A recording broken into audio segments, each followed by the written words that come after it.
Good morning everyone. आएंगे जी page number 19 of amendment booklet पर। पेज नंबर 19, चैप्टर आपका बेटा इनपुट टैक्स क्रेडिट। और इनपुट टैक्स क्रेडिट को लेकर के जो अमेंडमेंट्स हुई हैं लेटेस्ट नवंबर 2020 के अटैम्प्ट के लिए, वो हम आपके साथ डिस्कस करने वाले हैं। जैसा कि आप सभी लोग जानते हैं, आईटीसी का चैप्टर आपके एग्जामिनेशन के लिए सबसे इंपॉर्टेंट चैप्टर है। ये प्रैक्टिकली भी बहुत इंपॉर्टेंट होता है और आपके एग्जामिनेशन में भी बेटा एग्जामिनर इसे खूब पूछता है। आपको इन इश्यूज के ऊपर बहुत टेस्ट किया जाता है। और जो भी अमेंडमेंट्स अब हुई हैं लेटेस्ट, उनकी वजह से आप मेरी तरफ से ये एश्योरेंस लेकर के चलिएगा कि नवंबर 2020 में आईटीसी से रिलेटेड अमेंडमेंट के ऊपर बेस्ड तो आपको क्वेश्चन वो जरूर पूछेंगे। अच्छा, मैं आपको जरा याद कराता हूं, आईटीसी को लेकर के बेटा हमने जो प्रोविजंस पढ़े थे, तो सीजीएसटी एक्ट में हमने 3 सेक्शन आईटीसी को लेकर के पढ़े थे, सेक्शन 16, सेक्शन 17 एंड सेक्शन 18। ये प्रिंसिपली 3 सेक्शन थे जो कि हमने आईटीसी को लेकर के पढ़े थे। इन 3 सेक्शंस में हमने उनके आईटीसी अवेलमेंट का प्रोसेस समझा था। आपको रिकलेक्ट कराता हूं, सेक्शन 16 जहां से आईटीसी की स्टोरी स्टार्ट होती थी, ये क्या कहता था, जीएसटी में अगर कोई पर्सन रजिस्टर्ड पर्सन होगा तो वही आईटीसी ले पाएगा। एंड फर्दर वो भी आईटीसी से तभी ले पाएगा जब वो आईटीसी अवेलमेंट की कुछ कंडीशंस को जो होगा वो फुलफिल करेगा। लाइक उसके पास इनवॉइस डेबिट नोट होना चाहिए, वो गुड्स एंड सर्विसेज जो आईटीसी जिसका वो लेना चाहता है वो उसने एक्चुअल में रिसीव किए हो, उसके सप्लायर जिससे उसने ये गुड्स या सर्विसेज लिए है उसके उस सप्लायर ने वो जीएसटी लायबिलिटी जो है वो गवर्नमेंट को एक्चुअल में पे कर दी हो, और जो पर्सन ये रजिस्टर्ड पर्सन आईटीसी लेना चाहता है उसने इस आईटीसी को क्लेम करने के लिए अपनी रिटर्न जो है वो फाइल कर दी हो।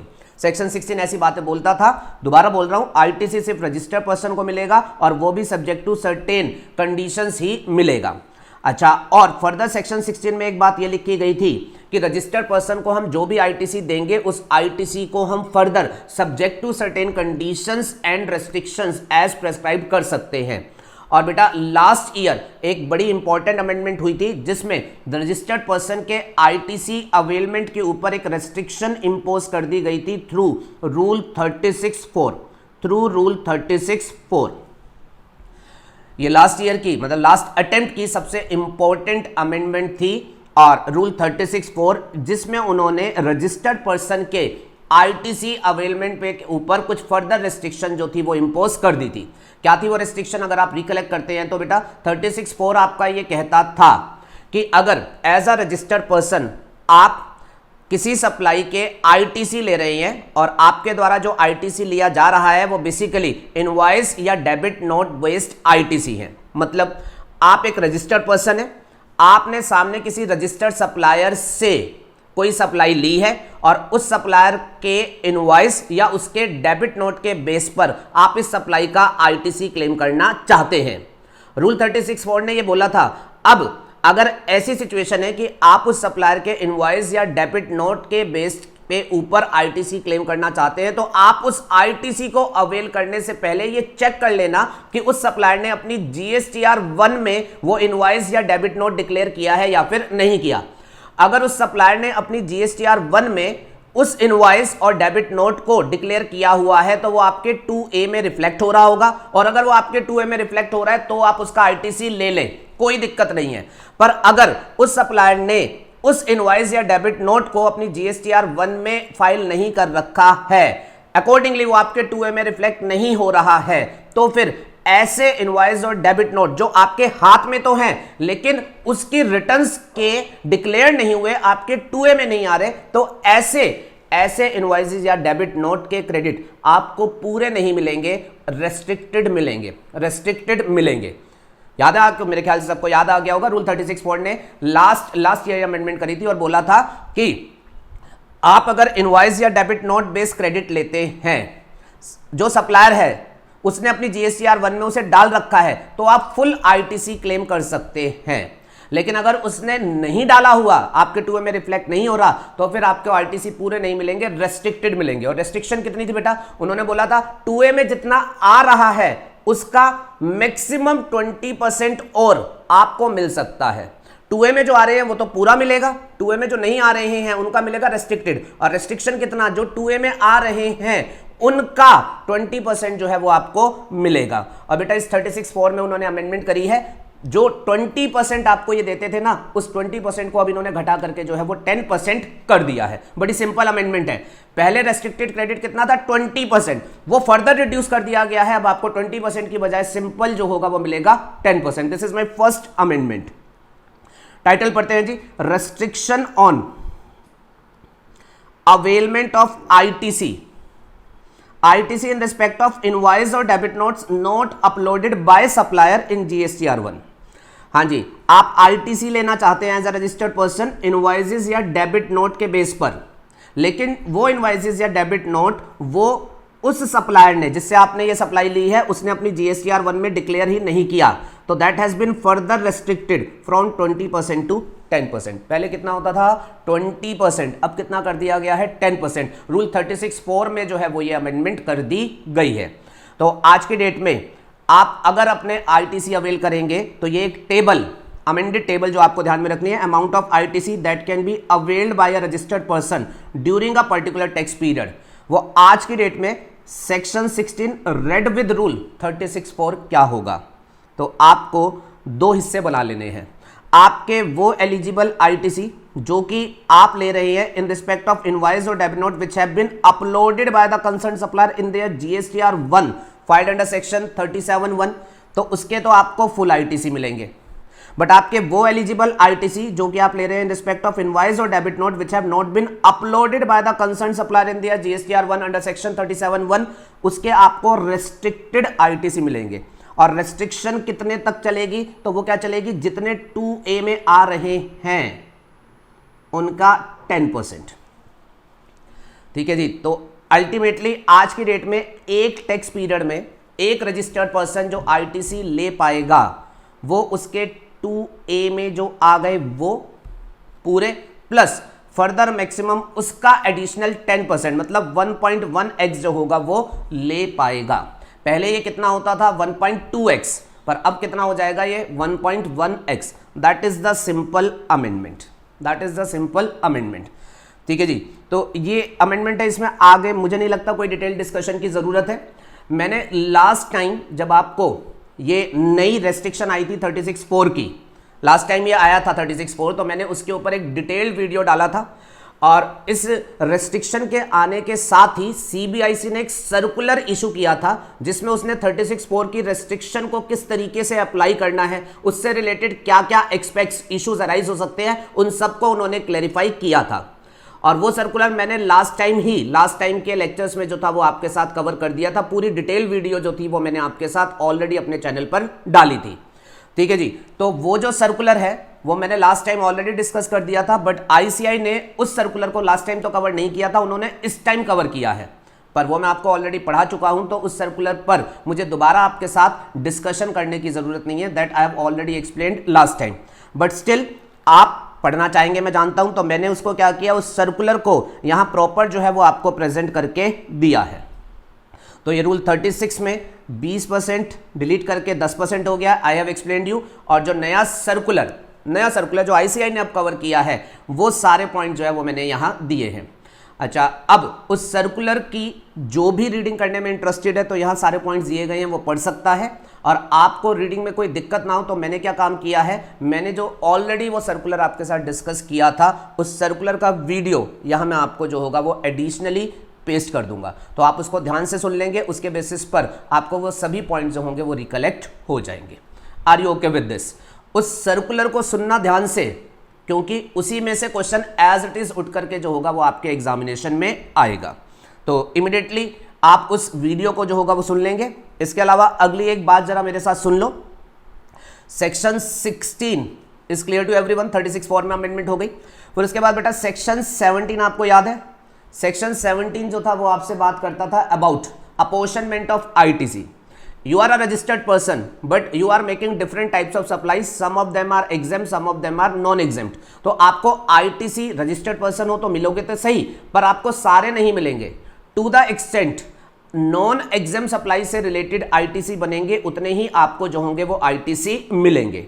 अब क्वेश्चन आता है जी ITC एग्जेम्प्ट से रिलेटेड कितने हैं और नॉन एग्जेम्प्ट से रिलेटेड कितने हैं, तो उसके लिए सेक्शन 17 ने बोला था जी उसको जो होगा वो आप एक तरीके से अपोर्शन करोगे। अब वो अपॉर्शनमेंट के क्या तरीके होंगे, तो 17 बोलता था जी उसको हमने रूल में प्रेस्क्राइब कर रखा है। हमारे पास दो रूल होते थे बेटा, rule number 42 and rule number 43। Rule number 42 बताता था कि आप इनपुट एंड इनपुट सर्विस के आईटीसी कैसे अपॉर्शन करोगे, एंड 43 बताता था कैपिटल गुड्स के आप कैसे अपॉर्शन करोगे। तो बेटा रूल नंबर 43 जो कैपिटल गुड्स के अपॉर्शनमेंट की बात करता था उसमें अमेंडमेंट हुई है। रूल नंबर 43 जो कैपिटल गुड्स के अपॉर्शनमेंट की बात करता था उसमें अमेंडमेंट हुई है। रूल 43 में कुछ टेक्निकल इश्यूज आ रहे थे, इंटरप्रिटेशनल इश्यूज, उसको उन्होंने मैनेज करने के लिए रूल नंबर 43 में अमेंडमेंट करी है। This is a very important amendment for the examination. ये मैं आपके साथ नेक्स्ट वीडियो में जो होगा वो शेयर करूंगा।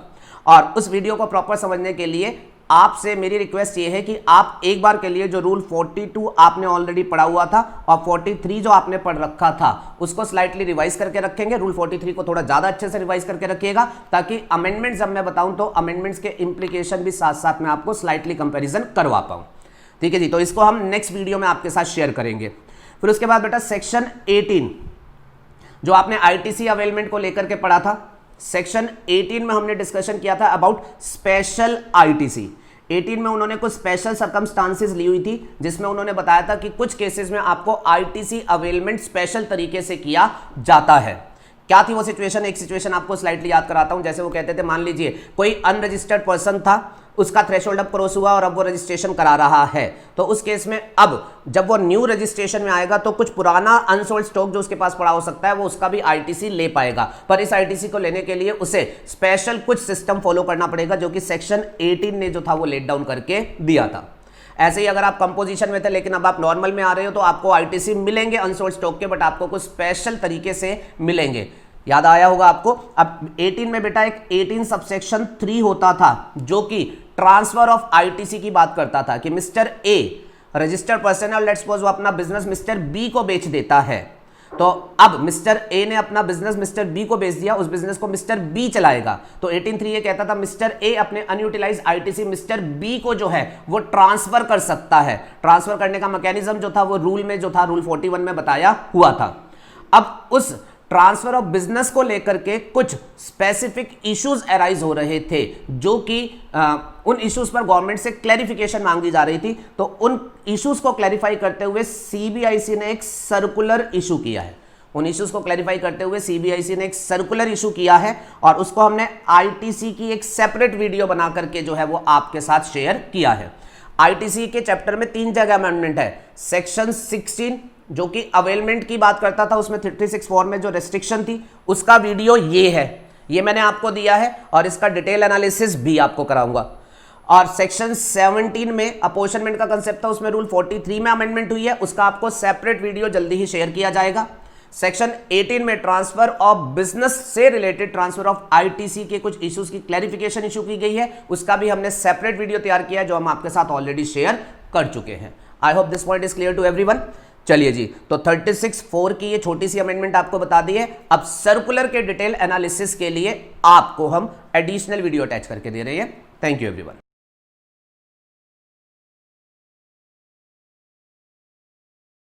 इस रूल 36 में एक सब रूल 4 है जो कि न्यूली इंसर्ट किया गया है अक्टूबर 2019 से, और जिसको इनफैक्ट अभी जनवरी 2020 में फिर बाद में अमेंड भी किया गया है। और ये बहुत ही इंपॉर्टेंट डिस्कशन है, इसको आज हम आप लोगों के साथ डिस्कस करने वाले हैं। रूल 36 सब रूल 4। ठीक है जी, इस 36 सब रूल 4 से उन्होंने एक रजिस्टर्ड पर्सन जो आईटीसी अदरवाइज अवेल कर सकता था उसके आईटीसी अवेलमेंट के ऊपर उन्होंने एक रेस्ट्रिक्शन इम्पोज करी है, which is a very very significant restriction. और इस पर बहुत सारे फिर प्रैक्टिकल इश्यूज भी इन्वॉल्व हैं, तो वो सब आज जो है वो हम देखने वाले हैं। रूल 36 सब रूल 4। अच्छा, ये जिस बेसिस पर बनाया गया है उस बेसिस को बिल्कुल कंक्रीट तरीके से आपको समझाने के लिए मैं ज़रा आपको थोड़ा सा प्रैक्टिकल ओवरव्यू कुछ सिचुएशंस का देता हूँ। उन चीज़ों का अगर आप अच्छे तरीके से सुनेंगे समझेंगे और उसके बाद हम 36(4) पढ़ेंगे तो आपको ये बहुत अच्छे तरीके से समझ आएगा कि गवर्नमेंट 36(4) में बेसिकली किस एंगल से क्रेडिट जो है वो रेस्ट्रिक्ट करना चाह रही थी। तो मैं आपको एक चार्ट विजुलाइजेशन के लिए दिखा रहा हूँ, कुछ बेसिक बातें मैं आपके माइंड में जो होगा वो सेट करूँगा। तो बेटा विजुलाइज करिएगा कि there is some registered person, GSTN number उसके पास है। ठीक है जी। अभी जो रजिस्टर्ड पर्सन है ये किसी गुड्स एंड सर्विसेज की सप्लाई करता है। जिस भी गुड्स एंड सर्विसेज की ये सप्लाई करता है वो इसकी आउटवर्ड सप्लाई है, और उस आउटवर्ड सप्लाई के ऊपर इसका जीएसटी पेबल बनेगा। जो जीएसटी पेबल इसे सेल्फ असेस करके जो है वो पे करना होता है। ठीक है जी। At the same point of time जो ये इनवर्ड सप्लाई लेता है उस इनवर्ड सप्लाई के ऊपर ये आईटीसी अवेल करता है, जो आईटीसी अगेन इसे सेल्फ असेस करके as per the provision of section 16 जो है वो क्लेम करना होता है। ठीक है जी। अब अप्रैल 2020 लेट्स सपोज हम इस मंथ को बेस बना करके एक एनालिसिस स्टार्ट करते हैं। इस पर्सन को मान लीजिए मैं नाम दे देता हूँ राम। तो अब राम जो होगा वो अप्रैल 2020 महीने के लिए अपने टैक्स कंप्लायंसेस क्या क्या करेगा। नंबर 1, अपनी जो भी आउटवर्ड सप्लाई होगी उसका जीएसटी पेबल इसे निकालना है, सेल्फ असेस करना है। एंड नंबर 2, अपनी जो भी इनवर्ड सप्लाई होगी उसके आईटी से सेल्फ असेस खुद से जो है वो तय करके रखने हैं। अच्छा, आईटीसी के ऊपर फोकस अगर हम करें तो बेटा आईटीसी जब भी ये अवेल करेगा तो इसको सेक्शन 16 का फुल कंप्लायंस करना है। और सेक्शन 16 जो कि कल हमने कंप्लीट कर लिया था, एक बार के लिए मैं दोहराता हूँ आपको। तो सेक्शन 16 का सबसेक्शन 1 ये कहता था बड़ा सिंपल कि आप जो भी इनवर्ड सप्लाई गुड्स या सर्विसेज की अपने बिजनेस के लिए लाए हैं उस पर आपने जो भी जीएसटी पे किया है उस जीएसटी पेड का आप आईटीसी क्लेम करेंगे। That ITC will be subject to the conditions and restrictions जो भी रूल्स में होंगी। एंड उस आईटीसी को आप क्लेम कैसे करेंगे? रिटर्न के थ्रू क्लेम करेंगे। रिटर्न में आप वो आईटीसी क्लेम करेंगे जो कि आपके ई क्रेडिट लेजर में जो है वो डाल दिया जाता है, जो अभी प्रेजेंटली प्रोविजनल बेसिस पर डाला जाता है। फिर उसके बाद 16 सबसेक्शन 2 ने बताया था कि जब भी आप आईटीसी क्लेम करेंगे तो you have to make sure 16.2 ये कह रहा था आईटीसी अवेल करते टाइम आपको कुछ शर्तें जो हैं वो पूरी करनी है। उसमें बेटा 4 शर्तें लिखी हुई थी। अगर मैं नीचे से बात करता हूँ ABCD 4 थी, लेकिन मैं रिवर्स ऑर्डर में बात करता हूँ तो चौथी शर्त तो ये थी कि आप रिटर्न फाइल करके क्लेम करेंगे, जो हम जानते हैं।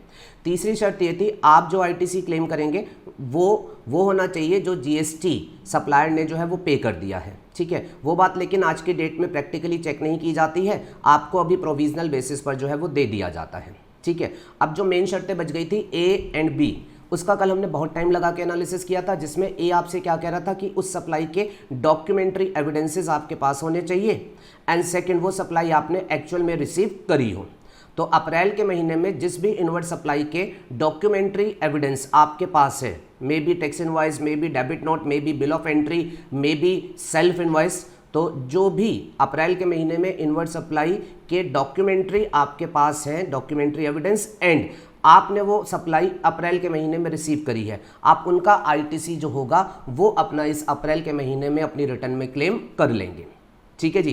फिर 16.3 ने एक बात ये बोली थी, अगर आप कैपिटल गुड्स का कोई आईटीसी बुक कर रहे हो तो कैपिटल गुड्स के लिए इतना एश्योर करा देना कि कैपिटल गुड्स का डेप्रिसिएशन इनकम टैक्स में जब क्लेम करोगे तो फिर टैक्स कंपोनेंट को छोड़ के क्लेम करोगे, क्योंकि टैक्स कंपोनेंट का तो आपने यहाँ आईटीसी ले लिया है।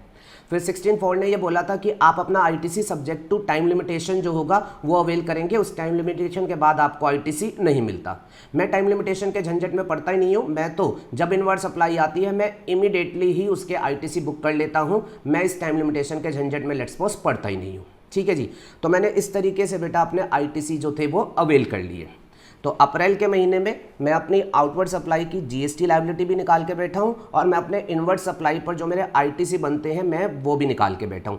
अब मैं करूंगा क्या बेटा, अब मैं अपनी जो होगा वो रिटर्न फाइल कर दूंगा। ठीक है जी। मेरी रिटर्न कौन सी होती है? सेक्शन 39 में मुझे रिटर्न फाइल करनी है, which is GSTR 3B, monthly basis पर रिटर्न फाइल होती है, जो कि मैं 20 तारीख तक करूंगा अगर 5 करोड़ से ज़्यादा टर्नओवर था पिछले साल, और अदरवाइज मैं इसे 22 या 24 तारीख तक पे करूंगा। और इस रिटर्न में बेटा मैं अपनी लायबिलिटी भी बताता हूँ, मैं अपने आईटीसी भी बताता हूँ, और मैंने ये लायबिलिटी किस तरीके से सेट ऑफ करके पे करी है वो सारा ऑफसेट की डिटेल, टैक्स पेमेंट की डिटेल्स भी मैं देता हूँ। होपफुली ये सब बातें आपके माइंड में स्ट्रक्चर्ड है। यस।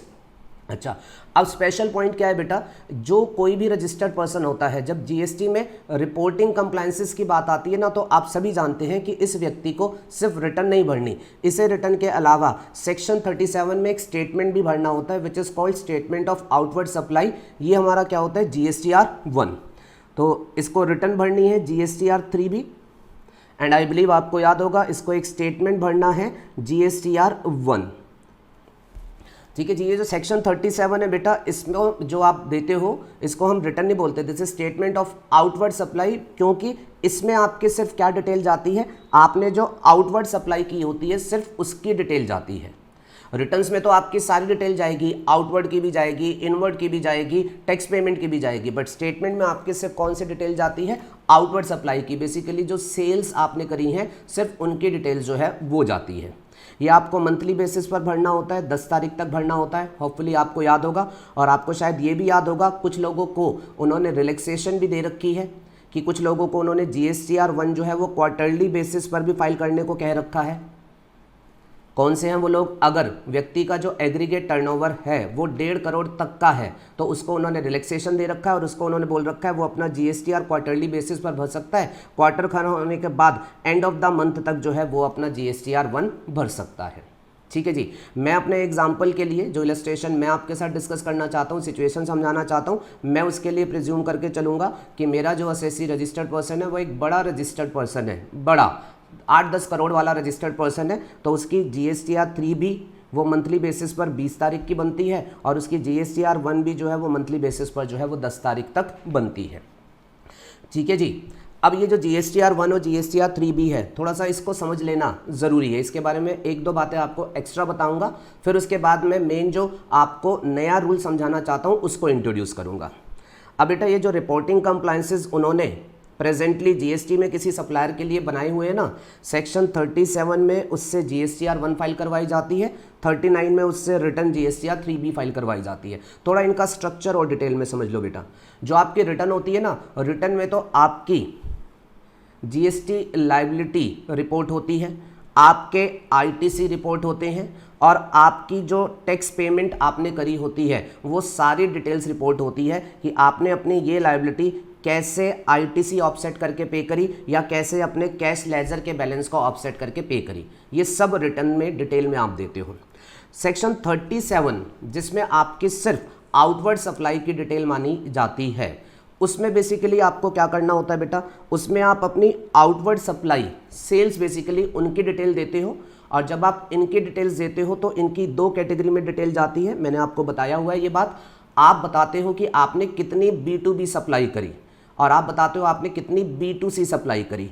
B2B सप्लाई का मतलब क्या है, आपने कितना सामान रजिस्टर्ड पर्सन को बेचा, एंड B2C सप्लाई का मतलब ये है आपने कितना माल जो है वो अनरजिस्टर्ड पर्सन को बेचा। इसके अलावा GSTR 1 अगर आपने एक्सपोर्ट किया होता है तो एक्सपोर्ट की डिटेल आपसे अलग से मांगता है। अगर आप सिर्फ इंडिया में काम करते हो तो आप सिर्फ B2B B2C की डिटेल दे दोगे, बट अगर आप एक्सपोर्ट्स भी करते हैं तो एक्सपोर्ट सप्लाई की डिटेल वो आपसे अलग से मांगता है।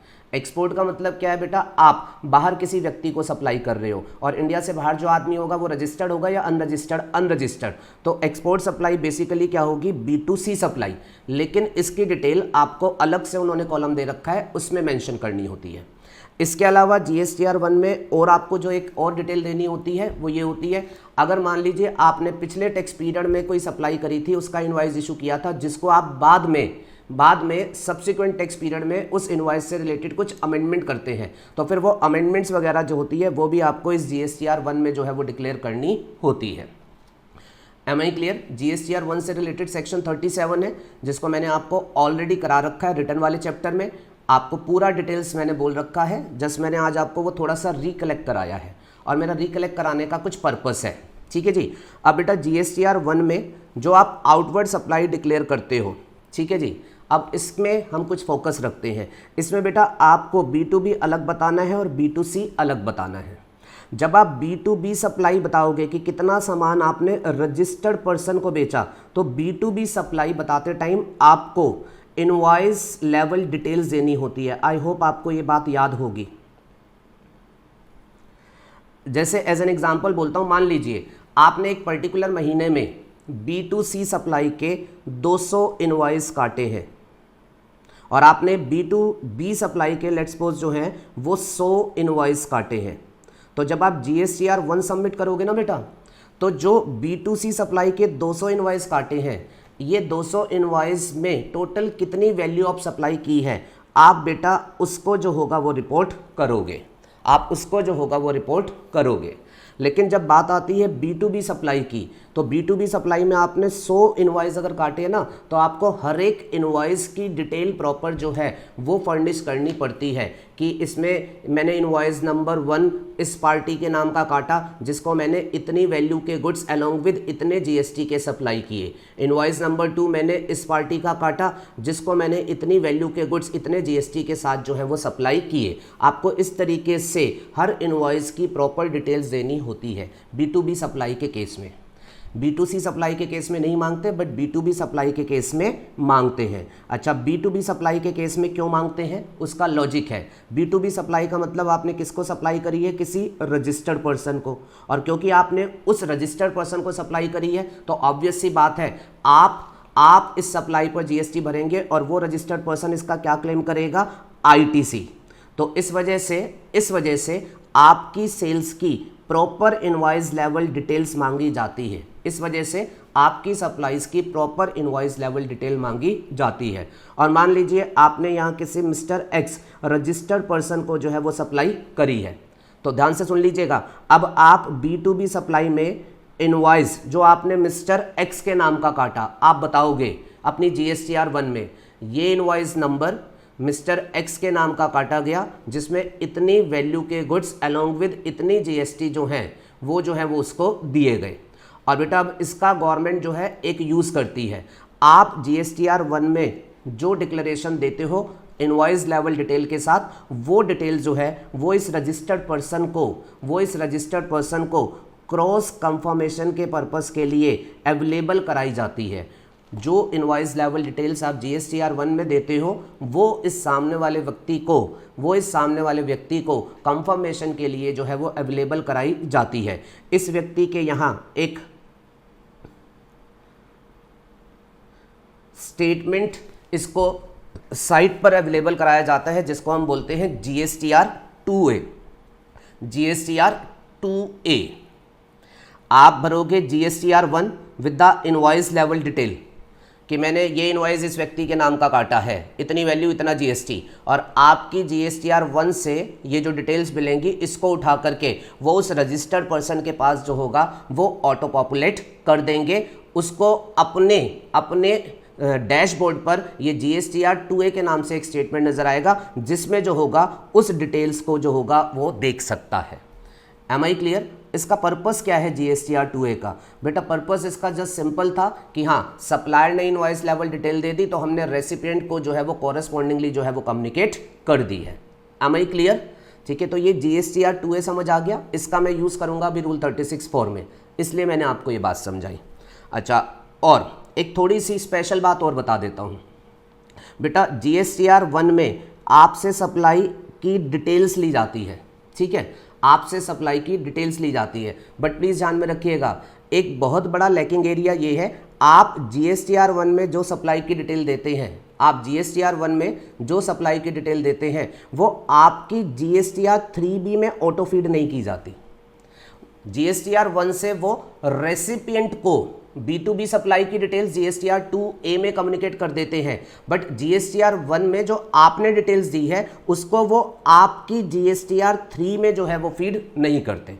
लॉजिकली उन्हें GSTR 3B में इसे फीड करना चाहिए था।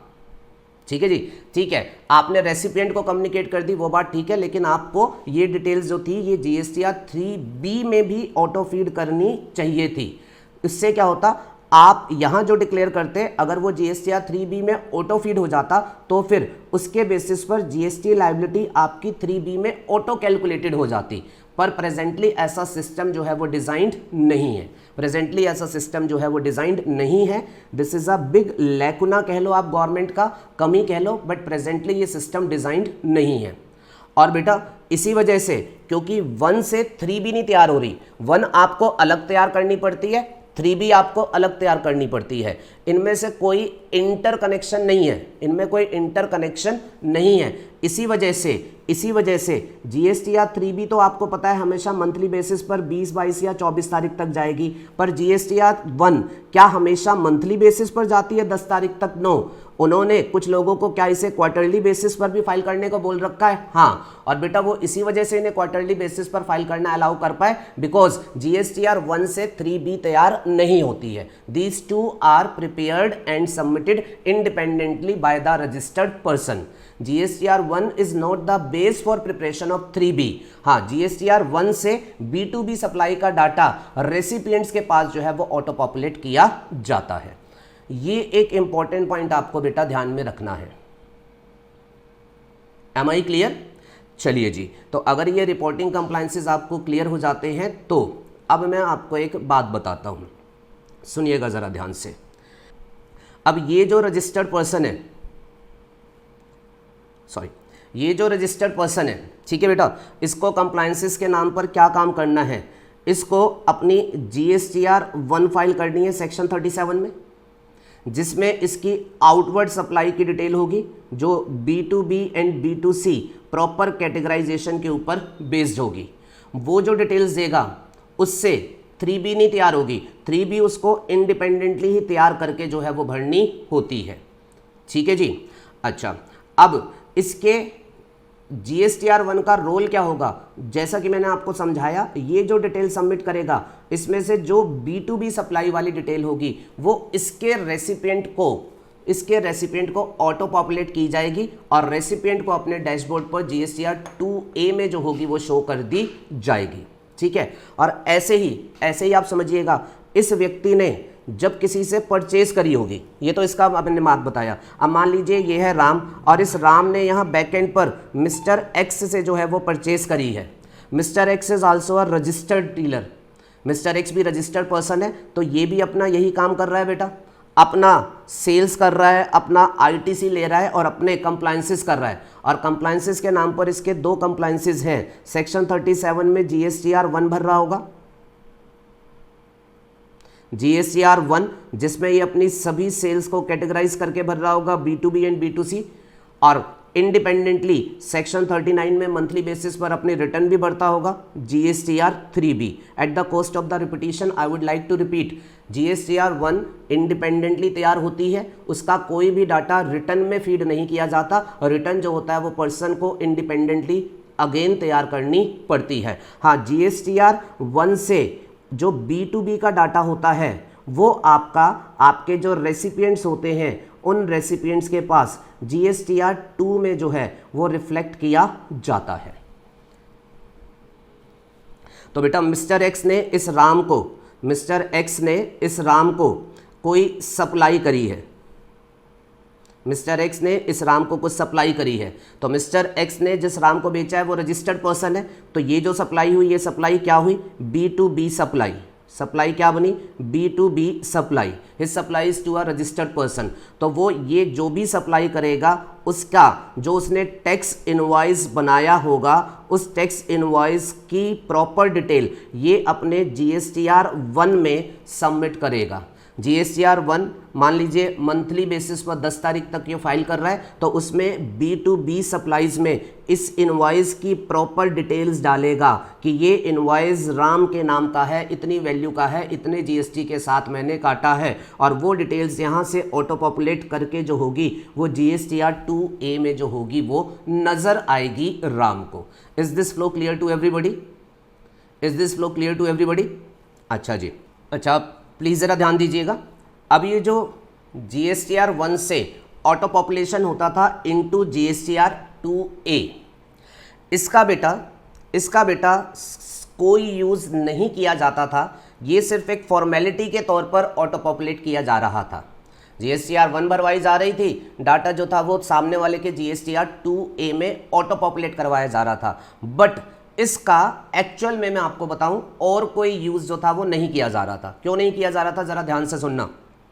ये जो राम था, राम ने एक्स से सप्लाई ली, ये उसके पास टैक्स इनवॉइस है, ठीक है जी, और मान लीजिए उसने ये 10 अप्रैल 2020 को जो है मिस्टर एक्स से सप्लाई ली, इनवॉइस उसके पास है, सप्लाई उसने अप्रैल में जो है वो रिसीव कर ली। अब राम बेटा जब इसका ITC क्लेम करेगा अप्रैल में, तो राम ITC क्लेम करते टाइम यही तो चेक करेगा कि क्या उसके पास इनवॉइस है, हाँ, वो यही तो चेक करेगा क्या उसने वो सप्लाई रिसीव करी है, हाँ, और क्या उसने रिटर्न फाइल कर दी है? हाँ, प्लीज ध्यान में रखिएगा, सेक्शन 16 में जो शर्तें लिखी हुई थी आईटीसी को लेने की, उन शर्तों में इस ऑटो पॉपुलेशन का जो था वो कोई रोल नहीं था। गवर्नमेंट इसको करवा तो रही थी, लेकिन इसका आईटीसी अवेलमेंट के प्रोसेस में इस ऑटो पॉपुलेशन का कोई रोल नहीं था। कहने का मतलब अगर मान लीजिए जो सप्लायर है उसने जीएसटीआर 1 नहीं फाइल करी, मान लीजिए उसने जीएसटीआर 1 नहीं फाइल करी, उसने जीएसटीआर 1 नहीं फाइल करी, तो कहने का मतलब उसकी तरफ से कोई डिक्लेरेशन नहीं है, तो उसके सामने वाले पर्सन के 2A में क्या डिटेल आएगी? Answer is no.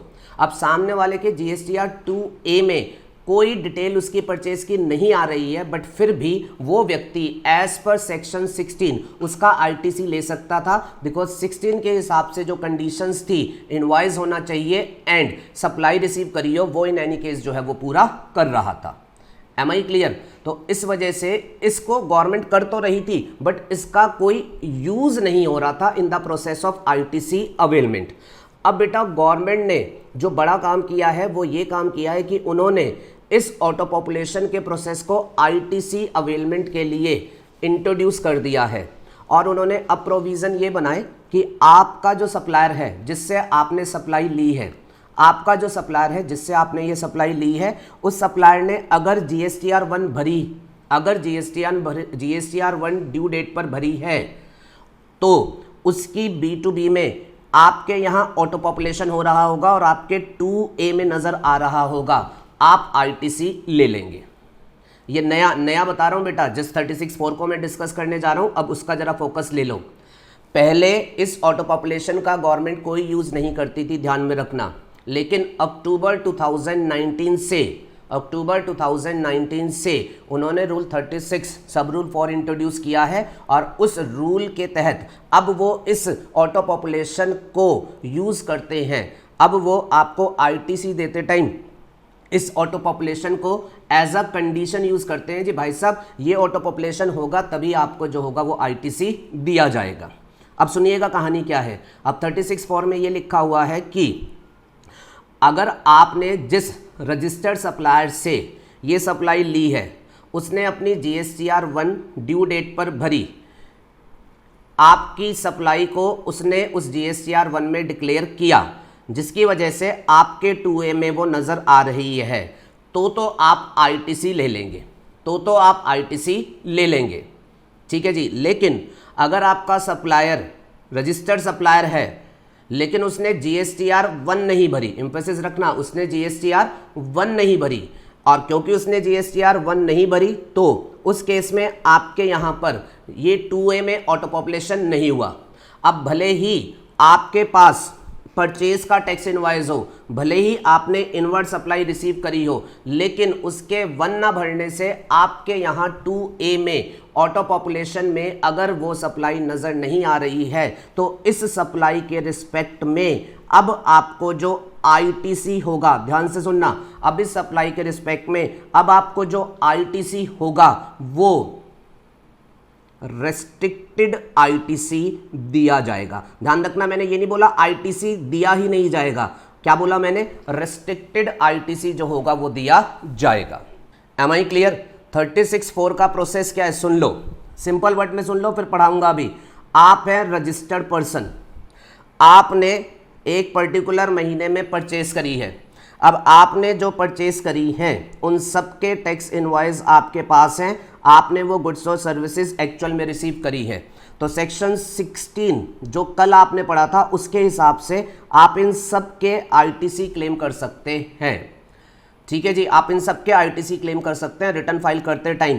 पर अब जो नई कंडीशन जो है वो ये जोड़ी गई है कि भाई साहब आईटीसी क्लेम करते टाइम आपको रूल 36(4) ने एक नई रेस्ट्रिक्शन इम्पोज करके दी है कि हम ये भी चेक करेंगे कि जिन भी सप्लायर्स से आपने ये सप्लाई ली है उन सप्लायर ने इन सप्लाई को अपनी जीएसटीआर 1 में डिक्लेयर किया है या फिर नहीं डिक्लेयर किया। अब मान लीजिए आपके 4 सप्लायर हैं, सप्लायर 1, सप्लायर 2, सप्लायर 3। आपने सप्लायर 1 से सप्लाई ली, आपने सप्लायर 1 से सप्लाई ली, 10 इनवॉइसेस सप्लायर 1 ने आपको अप्रैल में दिए, 10 बार आपने उससे सप्लाई ली है, और इसने इस सप्लायर ने इन इनवाइसेस को अपने GSTR 1 में डिक्लेयर किया और GSTR 1 में उसने डिक्लेयर किया तो कॉरेस्पॉन्डिंगली ये आपके यहाँ GSTR 2A में ऑटो पॉपुलेट शो कर रहा है। आप इसके ITC ले सकते हैं, कोई इशू नहीं है, इसके ITC आप ले सकते हैं। लो जी, पूरे ITC लो। सप्लायर 2 ने 20 इनवाइसेस आपको इशू किए, 20 इनवाइसेस आपको इशू किए। 20 इनवाइसेस उसने अपनी GSTR 1 जब फाइल करी उसमें वो सारे इनवाइसेस की डिटेल भी डाली, ये भी आपके GSTR 2A में आ रहे हैं। आप इसके भी ITC ले लो, नो प्रॉब्लम।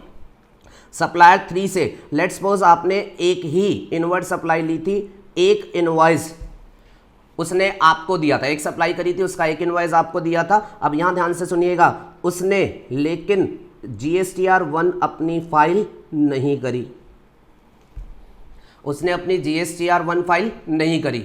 सर पेनल्टी नहीं लगती होगी? बेटा जो लगती होगी वो इसको लगती होगी, वो ये जाने। मैं तो रेसिपिएंट के एंगल से बात करना चाह रहा हूँ, रेसिपिएंट को क्या फर्क पड़ेगा।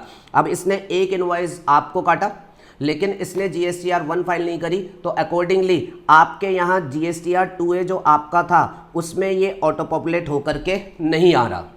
अब इनवॉइस आपके पास है, सप्लाई आपने ली है, बट उसने GSTR 1 में नहीं डाला तो ये आपके 2A में कॉरेस्पॉन्डिंगली नजर नहीं आ रहा।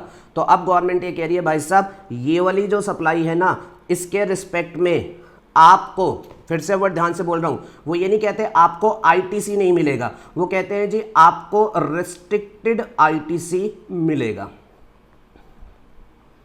सर रेस्ट्रिक्टेड क्यों दिया? मना ही कर देते, कहते जब GSTR 1 फाइल करेगा 2A में दिखाई देगा तभी क्रेडिट देंगे।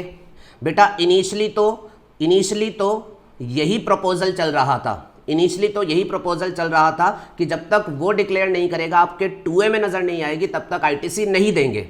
लेकिन फिर उसके बाद काउंसिल में डिस्कशन के दौरान कई जगह से ऑब्जेक्शन रेज हुए, कई स्टेट ने बोला नहीं ऐसा नहीं है, सप्लायर फॉल्ट करेगा तो आप इसका क्रेडिट क्यों काट लोगे, आपको इसे क्रेडिट जो है वो देना चाहिए। तो अल्टीमेटली जो डिसाइड हुआ वो ये हुआ क्रेडिट तो देंगे लेकिन बहुत ही रेस्ट्रिक्टेड क्रेडिट देंगे, क्रेडिट तो देंगे लेकिन बहुत ही रेस्ट्रिक्टेड क्रेडिट देंगे। ठीक है जी, और वो रेस्ट्रिक्टेड क्रेडिट कितना होगा वो बेटा 36(4) जो है वो आपको बताना चाह रहा है। मैं पढ़वाऊंगा थोड़ी देर में, पहले बेस समझ में आ गया। सप्लायर्स ने GSTR 1 में डिक्लेयर किया आपके 2A में आ रहा है तो उस पर कोई इशू नहीं है, you are entitled to your full credit as it is low. But जो सप्लायर ने डिक्लेयर नहीं कर रखी उन सप्लाईज के रिस्पेक्ट में आपको आज की डेट में क्रेडिट तो मिलेगा बट रेस्ट्रिक्टेड क्रेडिट मिलेगा as per rule 36(4). And let me tell you honestly बेटा, आपके एग्जाम में 36(4) के ऊपर एक छोटा सिंपल क्वेश्चन इस अटेम्प्ट के लिए एक्सपेक्टेड है। ठीक है जी, अब जो रेस्ट्रिक्शन है बेटा वो बड़ी स्पेशल है। अब उन्होंने बोला जो रेस्ट्रिक्टेड ITC होगा वो बेसिकली क्या होगा, सुनो बेटा। अब वो ये कहते हैं आपके 2A में जितना नजर आ रहा है वो तो आप पूरा क्रेडिट ले लो, फुल ITC, वो तो आप क्या ले लो, फुल ITC ले लो। ठीक है जी, जो 2A में नजर नहीं आ रहा उसका रेस्ट्रिक्टेड देंगे। और बेटा ये जो रेस्ट्रिक्टेड उन्होंने बोला ना, उन्होंने बोला ये जो रेस्ट्रिक्टेड होगा ये बेसिकली आपका जो अदरवाइज 2A में आ रहा है ना इसकी 1% होगा। क्या बोला मैंने? इसकी 1% होगा। ठीक है जी, अब ये जो रेस्ट्रिक्टेड ITC होगा ना, इसको जरा सुन लो ध्यान से, अपने माइंड में बिठा लेना। आपका जो रेस्ट्रिक्टेड ITC होगा वो रेस्ट्रिक्टेड ITC ये नहीं चेक करेंगे कि ये जो इनवॉइस था इसमें कितना GST इन्वॉल्व था। ठीक है, मान लीजिए सप्लायर 3 से आपने परचेस करी थी और इस इनवॉइस में 18,000 का GST इन्वॉल्व था। अगर ये 2A में आ रहा होता तो इस 18,000 का आप ITC ले लेते, लेकिन अगर ये आपके 2A में नहीं आ रहा तो अब आपको रेस्ट्रिक्टेड ITC मिलेंगे। और प्लीज ध्यान में रखना, रेस्ट्रिक्टेड ITC बेटा इन्होंने इसके साथ लिंक नहीं किए कि इस 18,000 का रेस्ट्रिक्टेड ITC मिलेगा, इसमें से कुछ मिलेगा, नहीं। उन्होंने बोला जी जितने 2A में आ रहे थे उसका एक्स्ट्रा 10% का मार्जिन जो होगा वो एज अ रेस्ट्रिक्टेड ITC आपको अवेलेबल किया जाएगा। एंड यहां मैं ये बता देता हूं बेटा 36(4) जब अक्टूबर 2019 में पहली दफा आया था तो 20% की परसेंटेज के साथ आया था। लेकिन जनवरी 2020 में लेटेस्ट अमेंडमेंट के थ्रू इसमें परसेंटेज चेंज करके 20% की बजाय जो है वो 10% कर दी गई है। And at your examination level आपको जो करंट एप्लीकेबल परसेंटेज है उसके बेसिस पर अपने सारे क्वेश्चन जो होंगे वो सॉल्व करने होंगे। प्रैक्टिकली अक्टूबर, नवंबर, दिसंबर 20% की परसेंटेज रेस्ट्रिक्टेड एप्लीकेबल थी, जनवरी ऑनवर्ड्स 10 हुई है। पर फॉर योर एग्जामिनेशन लेवल आपको जो लेटेस्ट एप्लीकेबल होगी उसके हिसाब से क्वेश्चन सॉल्व करना होगा। तो मैं भी क्वेश्चन में अब आपके साथ जो बात करूंगा वो स्ट्रेट अवे बात करूंगा 10%। तो थोड़ी देर जरा ध्यान से सुन लो एक बात और, सप्लायर 1 ने जो 10 इनवॉइस डिक्लेयर किए थे वो सब आपके जीएसटीआर 2A में है, और मान लीजिए उन 10 इनवॉइसेस में जीएसटी इन्वॉल्व जो था वो 10 लाख था, वो सारी सप्लाई आपके 2A में आ रही है, तो आप उस 10 लाख के फुल आईटीसी ले लेंगे। सप्लायर नंबर 2 ने जो बी इनवॉइस इशू किए थे, मान लीजिए उसमें जो था आईटीसी जीएसटी इन्वॉल्व 15 लाख रुपए का था, वो भी आपके 2A में आ रही है, तो 15 लाख रुपए इसका भी आप पूरा आईटीसी ले लेंगे। तीसरे सप्लायर ने जो एक इनवॉइस काटा था उसमें जीएसटी 18,000 था, बट वो आपके 2A में ऑटो पॉपुलेट नहीं हो रहा है, तो अब वो कहते हैं जी भाई साहब अब आपका जो 2A में आ रहा है वो कितना है 25 लाख, जो 2A में आ रहा है वो कितना है 25 लाख। तो इस 25 लाख का 10% का बफर मार्जिन आपको मिलेगा, इस 25 लाख का 10% का बफर मार्जिन आपको मिलेगा। आपको जो अब आईटीसी अवेल करना है इस इन वाले इनवॉइसेस के रिस्पेक्ट में, वो जो होगा वो इसके 10% से ज्यादा का नहीं हो सकता। हाँ जी, ये 25 लाख है, तो 25 लाख का 10% कितना हो गया 2.5 लाख, 25 लाख का 10% कितना हो गया 2.5 लाख। तो अब आपको जो अनडिक्लेयर्ड इनवॉइसेस हैं सप्लायर के, उसके रिस्पेक्ट में 2.5 लाख से ज्यादा का आईटीसी नहीं मिलेगा। अब इस केस में अनडिक्लेयर्ड इनवॉइस कितना है, सिर्फ 18,000 का। क्या मुझे 18,000 का आईटीसी इस केस में मिल जाएगा? हाँ जी मिल जाएगा। अब सुनो, मान लीजिए आपका एक और सप्लायर था, उसने आपको सप्लाई करी थी और उसने आपको बेटा 30 इनवॉइसेस काटे थे, इस महीने में उसने उसको 30 सप्लाई करी थी, और इन 30 इनवॉइसेस पर जीएसटी इन्वॉल्व जो था लेट्स सपोज वो 10 लाख रुपए का था, और इसने भी जीएसटीआर 1 फाइल नहीं करी, तो अकॉर्डिंगली ये भी जो है आपके यहां पर ऑटो पॉपुलेट नहीं हो रहा। तो अब आपके पास 2 सप्लायर ऐसे हैं जिन्होंने आपको जो सप्लाई करी है वो आपके यहां 2A में नहीं आ रही है, क्योंकि उन्होंने वो डिटेल्स 37 में जो है वो अपलोड नहीं करी है। तो अब इन 2 सप्लायर्स के रिस्पेक्ट में आपको जो आईटीसी लेना है वो सब्जेक्ट टू रेस्ट्रिक्शन जो कि 36(4) ने दी है वो लेना है।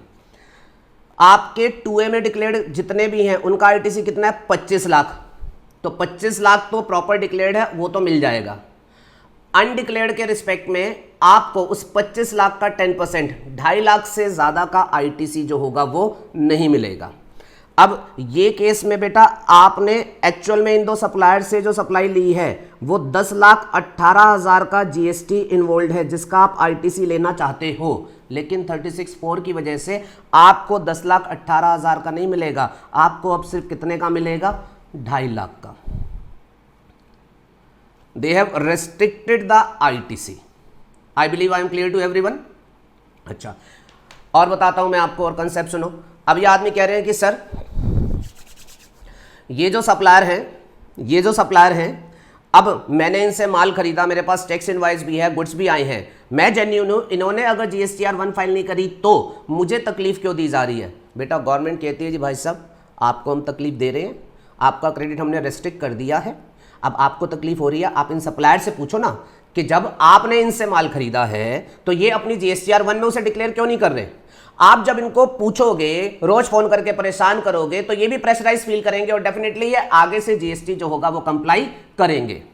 तो हम बेसिकली तुम्हारे क्रेडिट को रेस्ट्रिक्ट करके एक तरीके से तुम्हारे थ्रू इनके ऊपर प्रेशर डलवाना चाहते हैं कि ये अपने कंप्लायंसेस जो हैं वो टाइमली करें।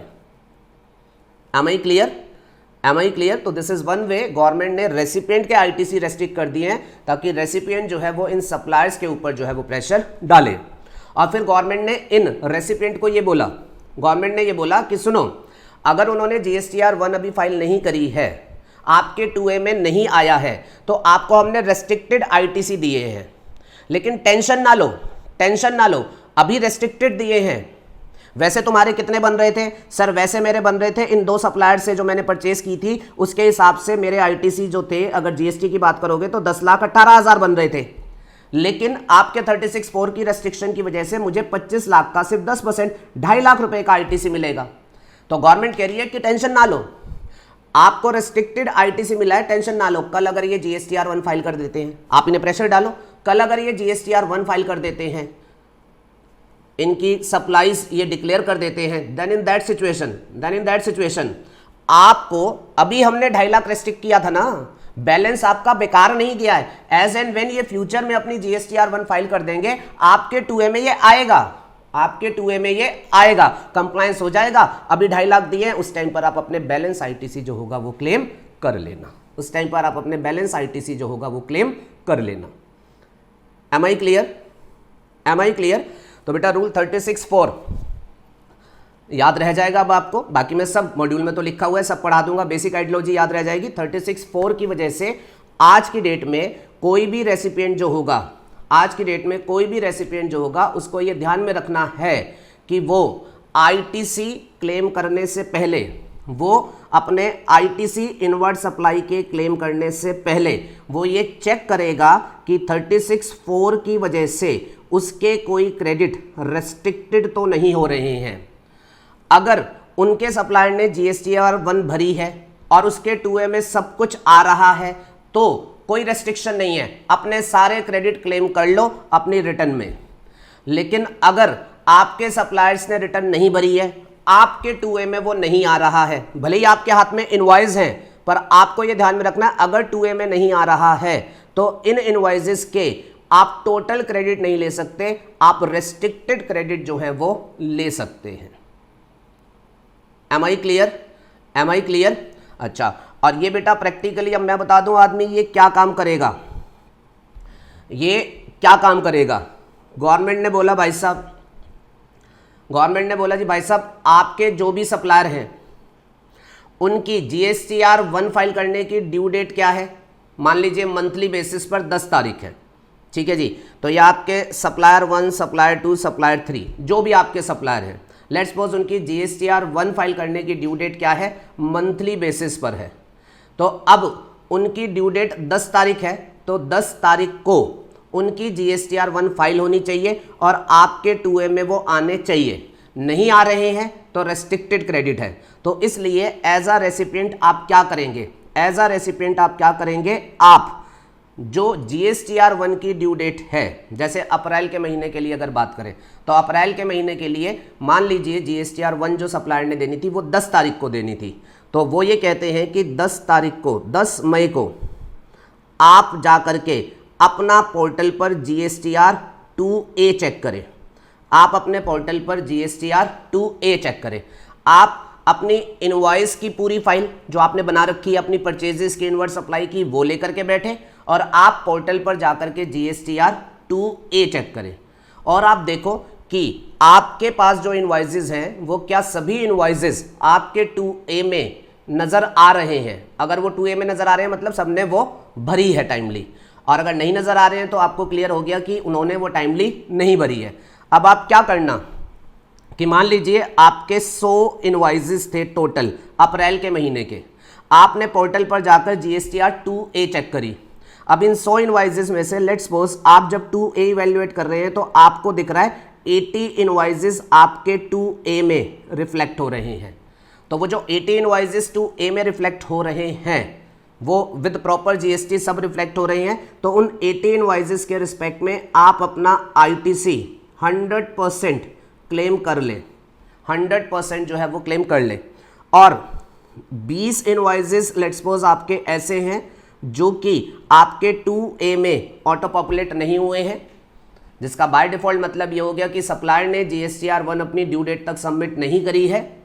तो ये जो 20 इनवॉइसेस आपके रिफ्लेक्ट नहीं हो रहे हैं, अब इनका आईटीसी आपको रेस्ट्रिक्टेड आईटीसी मिलेगा।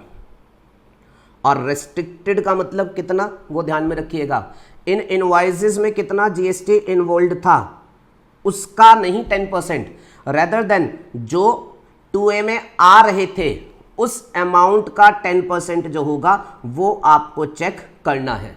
And this 10% may be higher than the GST involve. तो फिर आपका पूरा जीएसटी कवर हो जाएगा, और this 10% may be lower than the GST involve, then in that situation ये जो 10% होगा उतना ही बनेगा। एज एन एग्जाम्पल, अगर ये है हमारे पास 15 लाख रुपए, 80 इनवॉइसेस का आईटीसी 15 लाख रुपए है, तो आपको एक्स्ट्रा आईटीसी जो मिल सकता है अनडिक्लेयर्ड इनवॉइसेस के रिस्पेक्ट में, वो 10% का बफर, मतलब 1.5 लाख से ज़्यादा का नहीं मिल सकता। अगर इन इनवॉइसेस में इन्वॉल्व जीएसटी 2 लाख रुपए का है, तो आप ध्यान में रखेंगे आपको सिर्फ 1.5 लाख ही अभी अवेलेबल होगा, 50,000 अभी अवेलेबल नहीं होगा। ये तब अवेलेबल होगा जब इनके सप्लायर बाद में जो होगा वो रिटर्न फाइल कर देंगे। और अगर ये सिर्फ 20,000 रुपए का है तो गवर्नमेंट क्या कह रही है, अच्छा चलो बस इतना सा जीएसटी उन्होंने डिक्लेयर नहीं किया तो कोई बात नहीं, इसके बफर मार्जिन में ये 20,000 कवर हो जाता है, तो ये फुल आईटीसी जो होगा वो क्लेम कर लेगा। आई hope I am being understood by you people. चलिएगा एक बार फटाफट से मैं आपको लीगल वर्डिंग्स टैली करा देता हूं। Rule 36(4) that is right on your screen. ITC to be availed by a registered person. ITC to be availed by a registered person.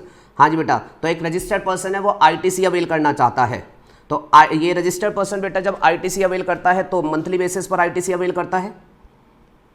तो एक रजिस्टर्ड पर्सन लेट्स सपोज अप्रैल 2020 के रिस्पेक्ट में ITC avail करना चाहता है, तो वो क्या कह रहा है कि अब वो जो ITC उसे अवेल करना है, अगर वो ITC है इन रिस्पेक्ट ऑफ इनवॉइसेस और debit notes the details of which have not been uploaded by supplier under section 37(1). अब ये रजिस्टर्ड पर्सन ITC अवेल करना चाहता है, लेकिन वो ITC कौन सा है, ये उन इनवॉइसेस या डेबिट नोट के रिस्पेक्ट में ITC लेना चाहता है जिसकी डिटेल्स जो इनके सप्लायर हैं उसने सेक्शन 37 में अपलोड नहीं करी है, मतलब उन्होंने GSTR 1 में उन इनवॉइसेस या डेबिट नोट को जो है वो कवर नहीं किया है। रेसिपिएंट जिन इनवॉइसेस और डेबिट नोट के रिस्पेक्ट में ITC लेना चाह रहा है इस महीने में, ये वो इनवॉइसेस हैं जिनको इन सप्लायर ने 37(1) में GSTR 1 में डिक्लेयर नहीं किया है। और प्लीज ध्यान में रखिएगा, GSTR 1 में उन्होंने डिक्लेयर नहीं किया है, इसमें दो बातें हो सकती है। एक ये, उन्होंने GSTR 1 फाइल ही नहीं करी तो डिक्लेयर कहां से करेंगे। दूसरा ये, उन्होंने फाइल करी, उन्होंने अपनी सारी सेल्स दिखाई, लेकिन आपके वाले इनवॉइसेस या डेबिट नोट छूट गए।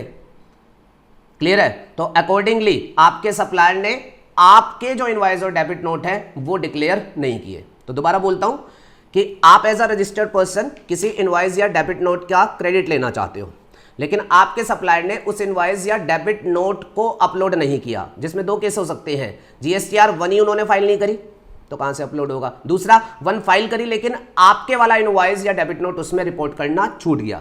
तो एज द केस में भी अगर ऐसा हुआ तो फिर आपके 2A में ये ऑटो पॉपुलेशन में नहीं आ रही है, और अब आपको इन सप्लाई के रिस्पेक्ट में क्रेडिट तो मिलेगा बट पूरा नहीं मिलेगा, रेस्ट्रिक्टेड मिलेगा। देखो उन्होंने क्या लिखा, अब जो ITC टू बी अवेल्ड होगा bye the registered person that shall not exceed, वो अब इससे ज्यादा नहीं होगा, मतलब अब वो रेस्ट्रिक्टेड रहेगा टू दिस अमाउंट। और कितना रेस्ट्रिक्टेड बेटा, पहले होता था 20%, बट आपको लेटेस्ट याद रखना है 10% of the eligible credit available, 10% of the eligible credit available in respect of invoices or debit note, the details of which have been uploaded by the supplier under section 37(1). तो जो नहीं declare किए उनका restricted credit है, but वो restricted कितना है 10%। और ध्यान में रखिएगा 10% किसका, 10% उस एलिजिबल ITC का जो कि आपको उन इनवॉइसेस या डेबिट नोट के बेसिस पर मिल रहा है जो उनके सप्लायर ने जो है वो 37(1) मतलब उन्होंने अपनी GSTR 1 में जो है वो डिक्लेयर किए हैं। सो बेटा आप समझिएगा, आपके पास जितने भी टैक्स इनवॉइसेस या डेबिट नोट होंगे आप इनकी दो कैटेगरी बना लेना। हाँ जी, एक वो जो सप्लायर ने डिक्लेयर किए और आपके 2A में आ रहे हैं, और दूसरे वो जो उनके सप्लायर ने डिक्लेयर नहीं किए और वो आपके 2A में नहीं आ रहे हैं। आपके 2A में जो आ रहे हैं उसका आप पूरा क्रेडिट ले लेना, वहां रेस्ट्रिक्शन नहीं है, let's suppose that is 10 lakh rupees. और जो आपके 2A में नहीं आ रहे हैं वहां 36(4) की रेस्ट्रिक्शन है, और वहां पर आपको जो आ रहे हैं उसके 10%, मतलब इस एग्जाम्पल में 1 लाख से ज्यादा का ITC जो होगा आपको इस महीने में नहीं मिलेगा। इसको याद रखने के लिए आप ये समरी टेबल जो है ये भी याद रख सकते हैं। मैंने इस समरी टेबल को बता दिया है। आप बेसिकली अपनी एक सिंपल समरी टेबल बना लेंगे कि आपको एक टैक्स पीरियड में कितना आईटीसी मिलेगा। ठीक है जी। आपके हाथ में जो इनवॉइस हैं उनकी दो कैटेगरी बना लेना, ठीक है ना। नंबर 1 वो इनवॉइसेस जिनके आईटीसी आपको एलिजिबल हैं, जिनके आईटीसी आपको एलिजिबल हैं, as available in the invoice और debit notes which have been uploaded by the concern supplier in GSTR 1। ठीक है जी। तो पहले तो आप अपने इनवॉइसेस वो ले लेना जिनमें एलिजिबल आईटीसी है। एलिजिबल आईटीसी का मतलब आपके पास वो इनवॉइसेस हैं, आपने वो इनवर्ट सप्लाई रिसीव करी है, तो आपका वो अदरवाइज एलिजिबल आईटीसी है और उसके कंसर्न सप्लायर ने उसको अपलोड भी किया है, तो ये आपके 2A में आ रहे हैं। इसका पूरा आईटीसी क्लेम कर लेना, लेट्स सपोज X। फिर उसके बाद आप चेक करना ऐसे कौन से अदर एलिजिबल आईटीसी हैं जिसके इनवॉइसेस हैं आपके पास, आपने इनवर्ट सप्लाई भी ली है लेकिन सप्लायर ने उसे अपनी GSTR 1 में डिक्लेयर नहीं किया है। सप्लायर ने अपनी GSTR 1 में डिक्लेयर नहीं किया मतलब वो आपके 2A में नहीं आ रहे हैं। इसके रेस्ट्रिक्टेड आईटीसी होंगे और रेस्ट्रिक्शन कितना, ये जो X ऊपर निकाला इसका 10%, इससे ज़्यादा का आपको आईटीसी इस महीने में इस पर्टिकुलर टैक्स पीरियड में नहीं मिलेगा। तो इन टोटलिटी इस टैक्स पीरियड में आपका एडमिसिबल आईटीसी मैक्सिमम क्या होगा, ये X और इस X पर फर्दर 10% का addition, this will be the maximum admissible ITC. और इसको अगर कोई शॉर्टकट में याद रखना चाहे तो शॉर्टकट क्या बनेगा, maximum admissible ITC during a tax period will be what, 2A में जितना आ रहा है प्लस 10%, 2A में जितना आ रहा है उसका 10%। सप्लायर के GSTR 1 में डिक्लेयर्ड हो गया, आपके बेसिकली 2A में आ गया, तो उसका 110% जो है that is your maximum admissible ITC. ये बेटा नीचे मैंने जो है वो पॉइंट भी लिख दिया है। I hope I am being understood very clearly by you. अब आपके लेवल पर, आपके एग्जाम लेवल पर जो क्वेश्चन एक्सपेक्टेड है that is on the next page. CBIC ने 36(4) के आने के बाद एक क्लैरिफिकेशन इशू करी जिसमें उसने 2 इलस्ट्रेशंस दिए और मुझे लगता है आपके एग्जाम में मैक्सिमम जो है वो ये 2 इलस्ट्रेशन ही वो एज इट इज पूछ सकता है। देखिएगा फटाफट करते हैं। एक टैक्स पेयर है R, उसने 100 इनवॉइसेस रिसीव किए हैं for inward supply of goods and services, जिस पर आईटीसी इन्वॉल्व कितना है, 10 लाख रुपए का, from various supplier during the month of April. ठीक है जी। तो इस R के पास 100 इनवॉइसेस हैं, उसने 100 इनवॉइसेस हैं, उसने 100 इनवर्ट सप्लाई ली हैं, वो सब उसके पास है। ठीक है, अप्रैल में। अब वो इसका आईटीसी क्लेम करना चाहता है अपनी GSTR 3 में ऑफ अप्रैल, जिसके लिए वो अपना 20 मई को GSTR 3B फाइल करने बैठा है। तो अब ये कह रहा है जी GSTR 3B में मैं जब अपना आईटीसी क्लेम करूंगा तो मैं कितना क्लेम करूंगा, तो प्लीज़ ध्यान में रखिएगा इनवॉइसेस आपके पास हैं, आपने वो सप्लाई ली है, बट आज की डेट में आप स्टेट अवे जाकर के आईटीसी मत ले लेना, चेक करना कि इनमें से ये जो 100 इनवॉइसेस है क्या ये 100 इनवॉइसेस कॉरेस्पॉन्डिंग सप्लायर ने डिक्लेयर कर रखे हैं। अगर डिक्लेयर कर रखे होंगे तो आपके 2A में होंगे, आप ले लेना। अगर नहीं डिक्लेयर कर रखे होंगे, आपके 2A में नहीं नजर आ रहे होंगे, तो रेस्ट्रिक्शन अप्लाई करनी है। ये सब आपको मैन्युअली करके देखना पड़ेगा। M I clear? पोर्टल नहीं करती बेटा, ध्यान में रखिएगा, ये सब आपको मैन्युअली करके जो है वो देखना पड़ता है। अपनी रिटर्न फाइल करने से पहले टाइम निकाल करके आपको ये सारी कैलकुलेशन खुद से जो है वो करनी पड़ती है। नंबर 1, सप्लायर है फर्निश GSTR 1, सप्लायर ने GSTR 1 फर्निश करी है, उसमें 80 इनवॉइसेस उन सप्लायर ने डिक्लेयर कर दिए हैं जिसमें 7 लाख का आईटीसी है। उन्होंने ये GSTR 1 जो है ड्यू डेट पर जो है वो फाइल कर दी है। तो 7 लाख अगर उन्होंने फाइल कर दिए हैं तो 7 लाख आपके 2A में आ रहे होंगे, वो 7 लाख तो आपको पूरा मिलेगा और बाकी के नहीं आ रहे हैं। आपके पास टोटल कितना था, 10 लाख, 10 में से 7 लाख प्रॉपर्ली डिक्लेयर है तो 7 लाख तो पूरा मिल गया। अब 3 लाख जो कि सप्लायर ने डिक्लेयर नहीं किया है उसका रेस्ट्रिक्टेड आईटीसी होगा, और रेस्ट्रिक्टेड कितना, जितना ऊपर मिल रहा था उसका 10%। तो आप 7 लाख और मैक्सिमम एक्स्ट्रा 10% अनडिक्लेयर्ड इनवॉइसेस के रिस्पेक्ट में ले पाएंगे, तो आपका आंसर क्या हो गया, आपको इन टोटलिटी 7,70,000 का आईटीसी मिलेगा। 10 लाख के इनवॉइसेस हैं आपके पास, लेकिन आपका आईटीसी अप्रैल में रेस्ट्रिक्टेड रहेगा to 7,70,000, balance 2,30,000। Sir what will happen to that? बेटा ये आपको फ्यूचर टैक्स पीरियड में अवेलेबल होगा, जब ये सप्लायर इन इनवॉइसेस को अपने यहां जो होगा वो डिक्लेयर कर देंगे। Am I clear? Am I clear? चल सकता हूं आगे?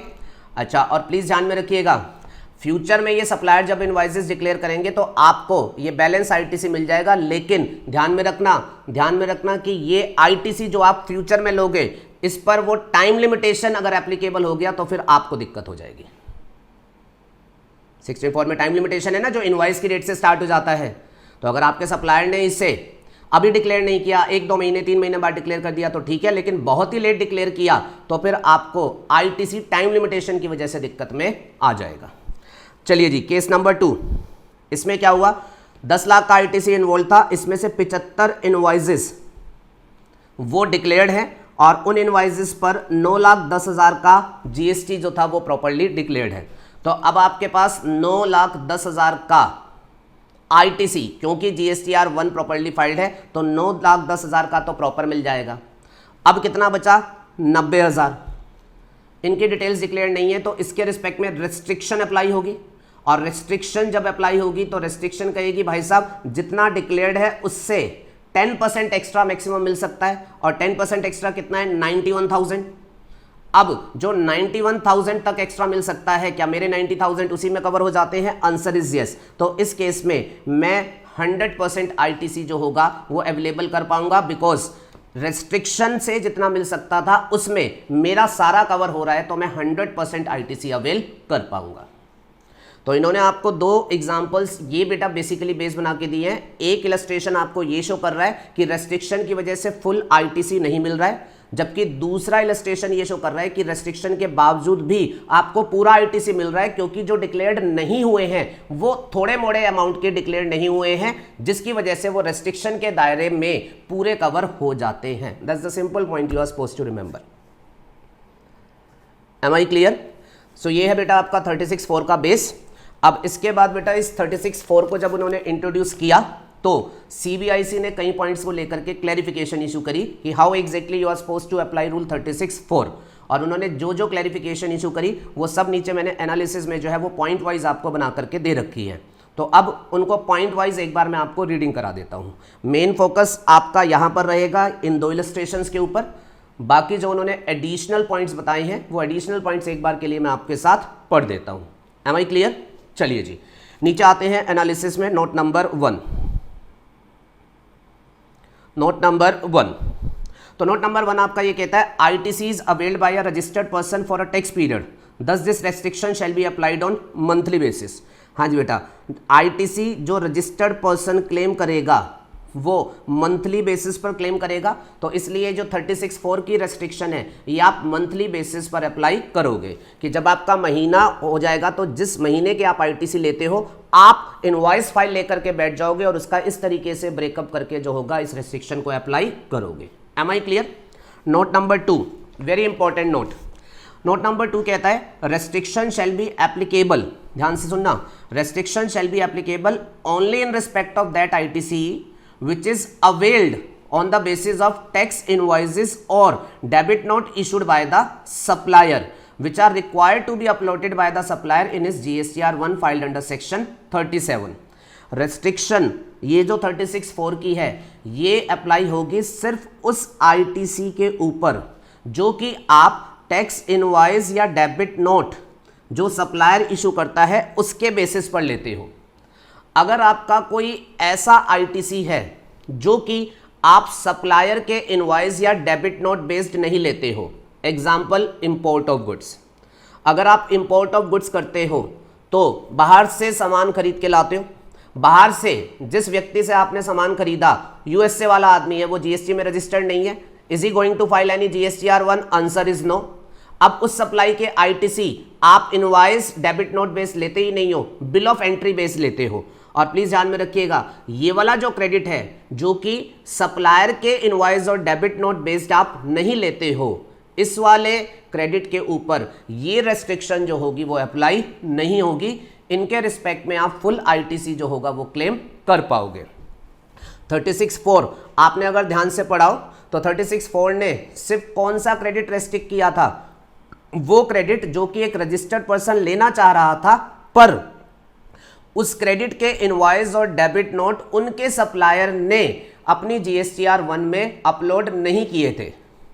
अगर कोई ऐसा क्रेडिट है जो कि सप्लायर के इनवॉइस या डेबिट नोट बेस्ड नहीं है तो उसके ऊपर ये रेस्ट्रिक्शन अप्लाई नहीं होगी। CBIC has come up with this clarification, और उन्होंने बेटा ये एग्जांपल्स भी आपको लिख करके दिए हैं कि ये कुछ ऐसे क्रेडिट्स हैं जो कि आप 36(4) चेक नहीं करोगे, ये एज इट इज जो होगा आप अवेल कर लेंगे। सेक्शन 16 जो आपने कल पढ़ा था वो वाली शर्तें पूरी करोगे और अपने क्रेडिट ले लोगे। यहां 36(4) का कोई रोल नहीं आएगा। नंबर 1 सीबीआईसी बोलता है, पहला, restriction not applicable to ITC availed in respect of import of goods. ठीक है जी, तो इंपोर्ट ऑफ गुड्स का क्रेडिट आप बिल ऑफ एंट्री बेस्ड लेते हो एंड सप्लायर अनरजिस्टर्ड होता है, वो जीएसटीआर 1 फाइल ही नहीं करता, तो वो डिक्लेयर करे ये वाली बात ही नहीं आती। इस वाले आईटीसी के ऊपर आपको 36(4) जो है वो अप्लाई नहीं करना।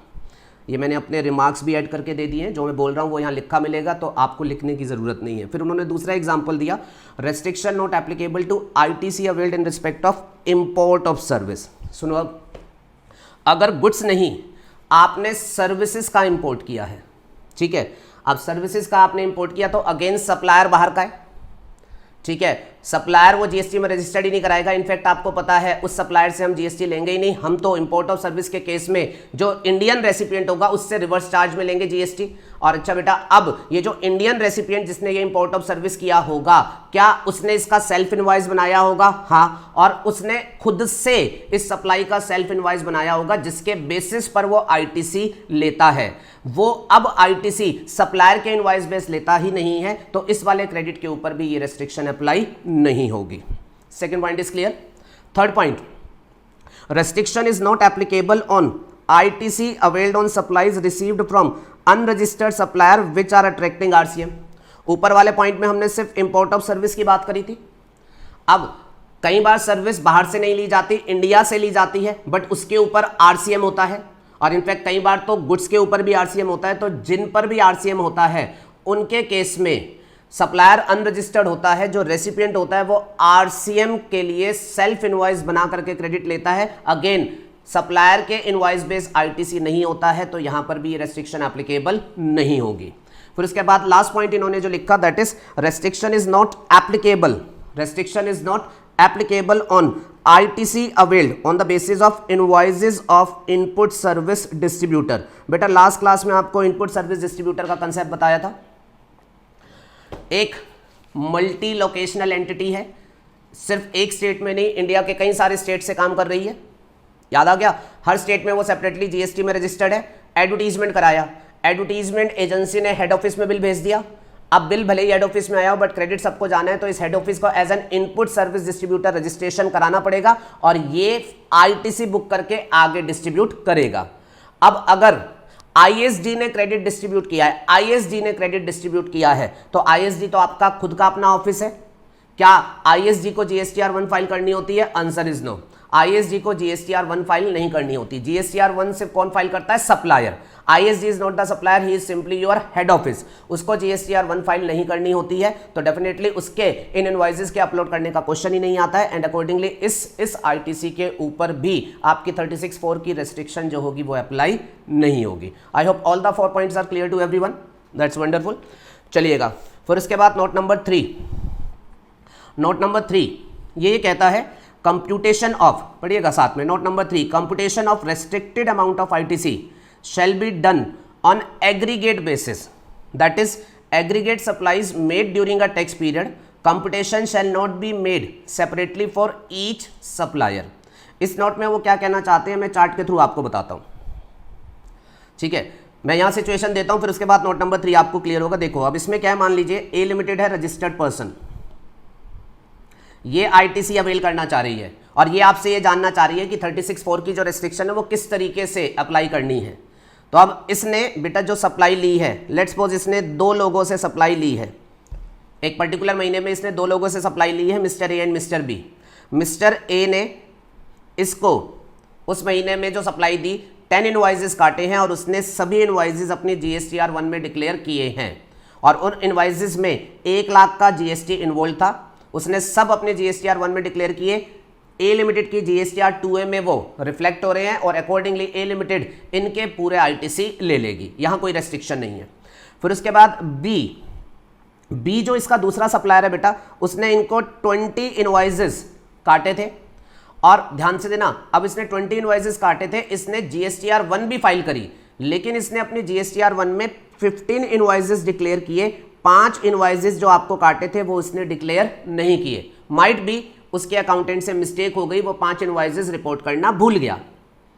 अब जो 15 इनवॉइसेस उसने रिपोर्ट किए उसमें जो जीएसटी इन्वॉल्व है वो 20 लाख है, वो आपके 2A में आ रहा है, आप उसको पूरा अवेल कर सकते हैं।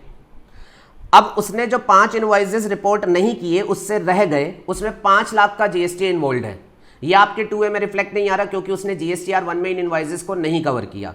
तो अब इस 5 लाख के रिस्पेक्ट में आप पूरा क्रेडिट लेने का राइट नहीं रखते हैं, आपको यहां पर रेस्ट्रिक्टेड आईटीसी एप्लीकेबल हो जाएगा 36(4) का।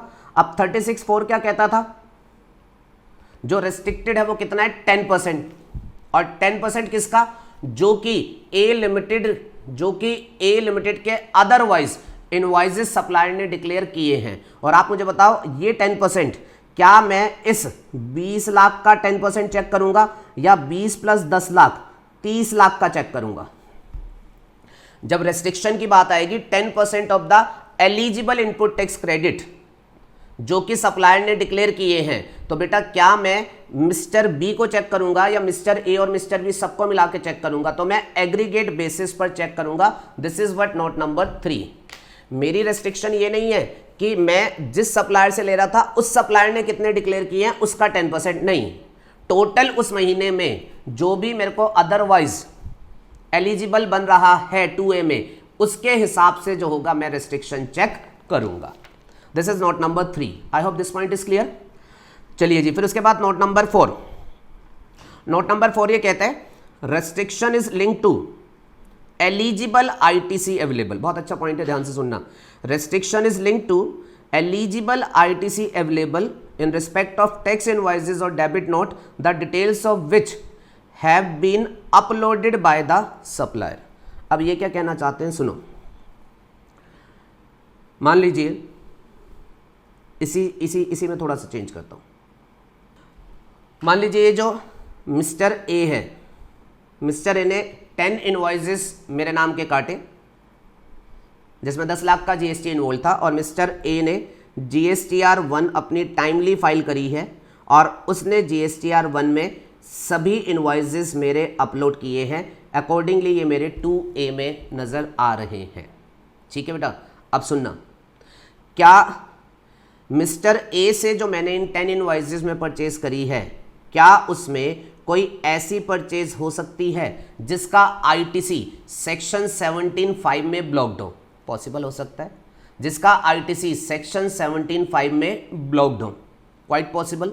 अच्छा, अब अगर मान लीजिए मैं ये कहूँ इस 10 इनवॉइस में से एक इनवॉइस ऐसा है जिस इनवॉइस में मैंने जो गुड्स खरीदे हैं उसका आईटीसी 17(5) में ब्लॉक्ड है, और वो आईटीसी लेट्स सपोज वो है 50,000 रुपए का। अच्छा सुनो, सप्लायर ने तो जो मुझे बेचा उन सबको उसे जीएसटीआर 1 में दिखाना था, उसने डाल दिया। अब मेरे को आईटीसी लेते टाइम मुझे ये जिम्मेवारी निभानी है ना कि मैं अगर कोई आईटीसी ब्लॉक्ड है तो उसका क्रेडिट ना लूं, आईटीसी जो ब्लॉक्ड नहीं है मैं सिर्फ उनका क्रेडिट लूं।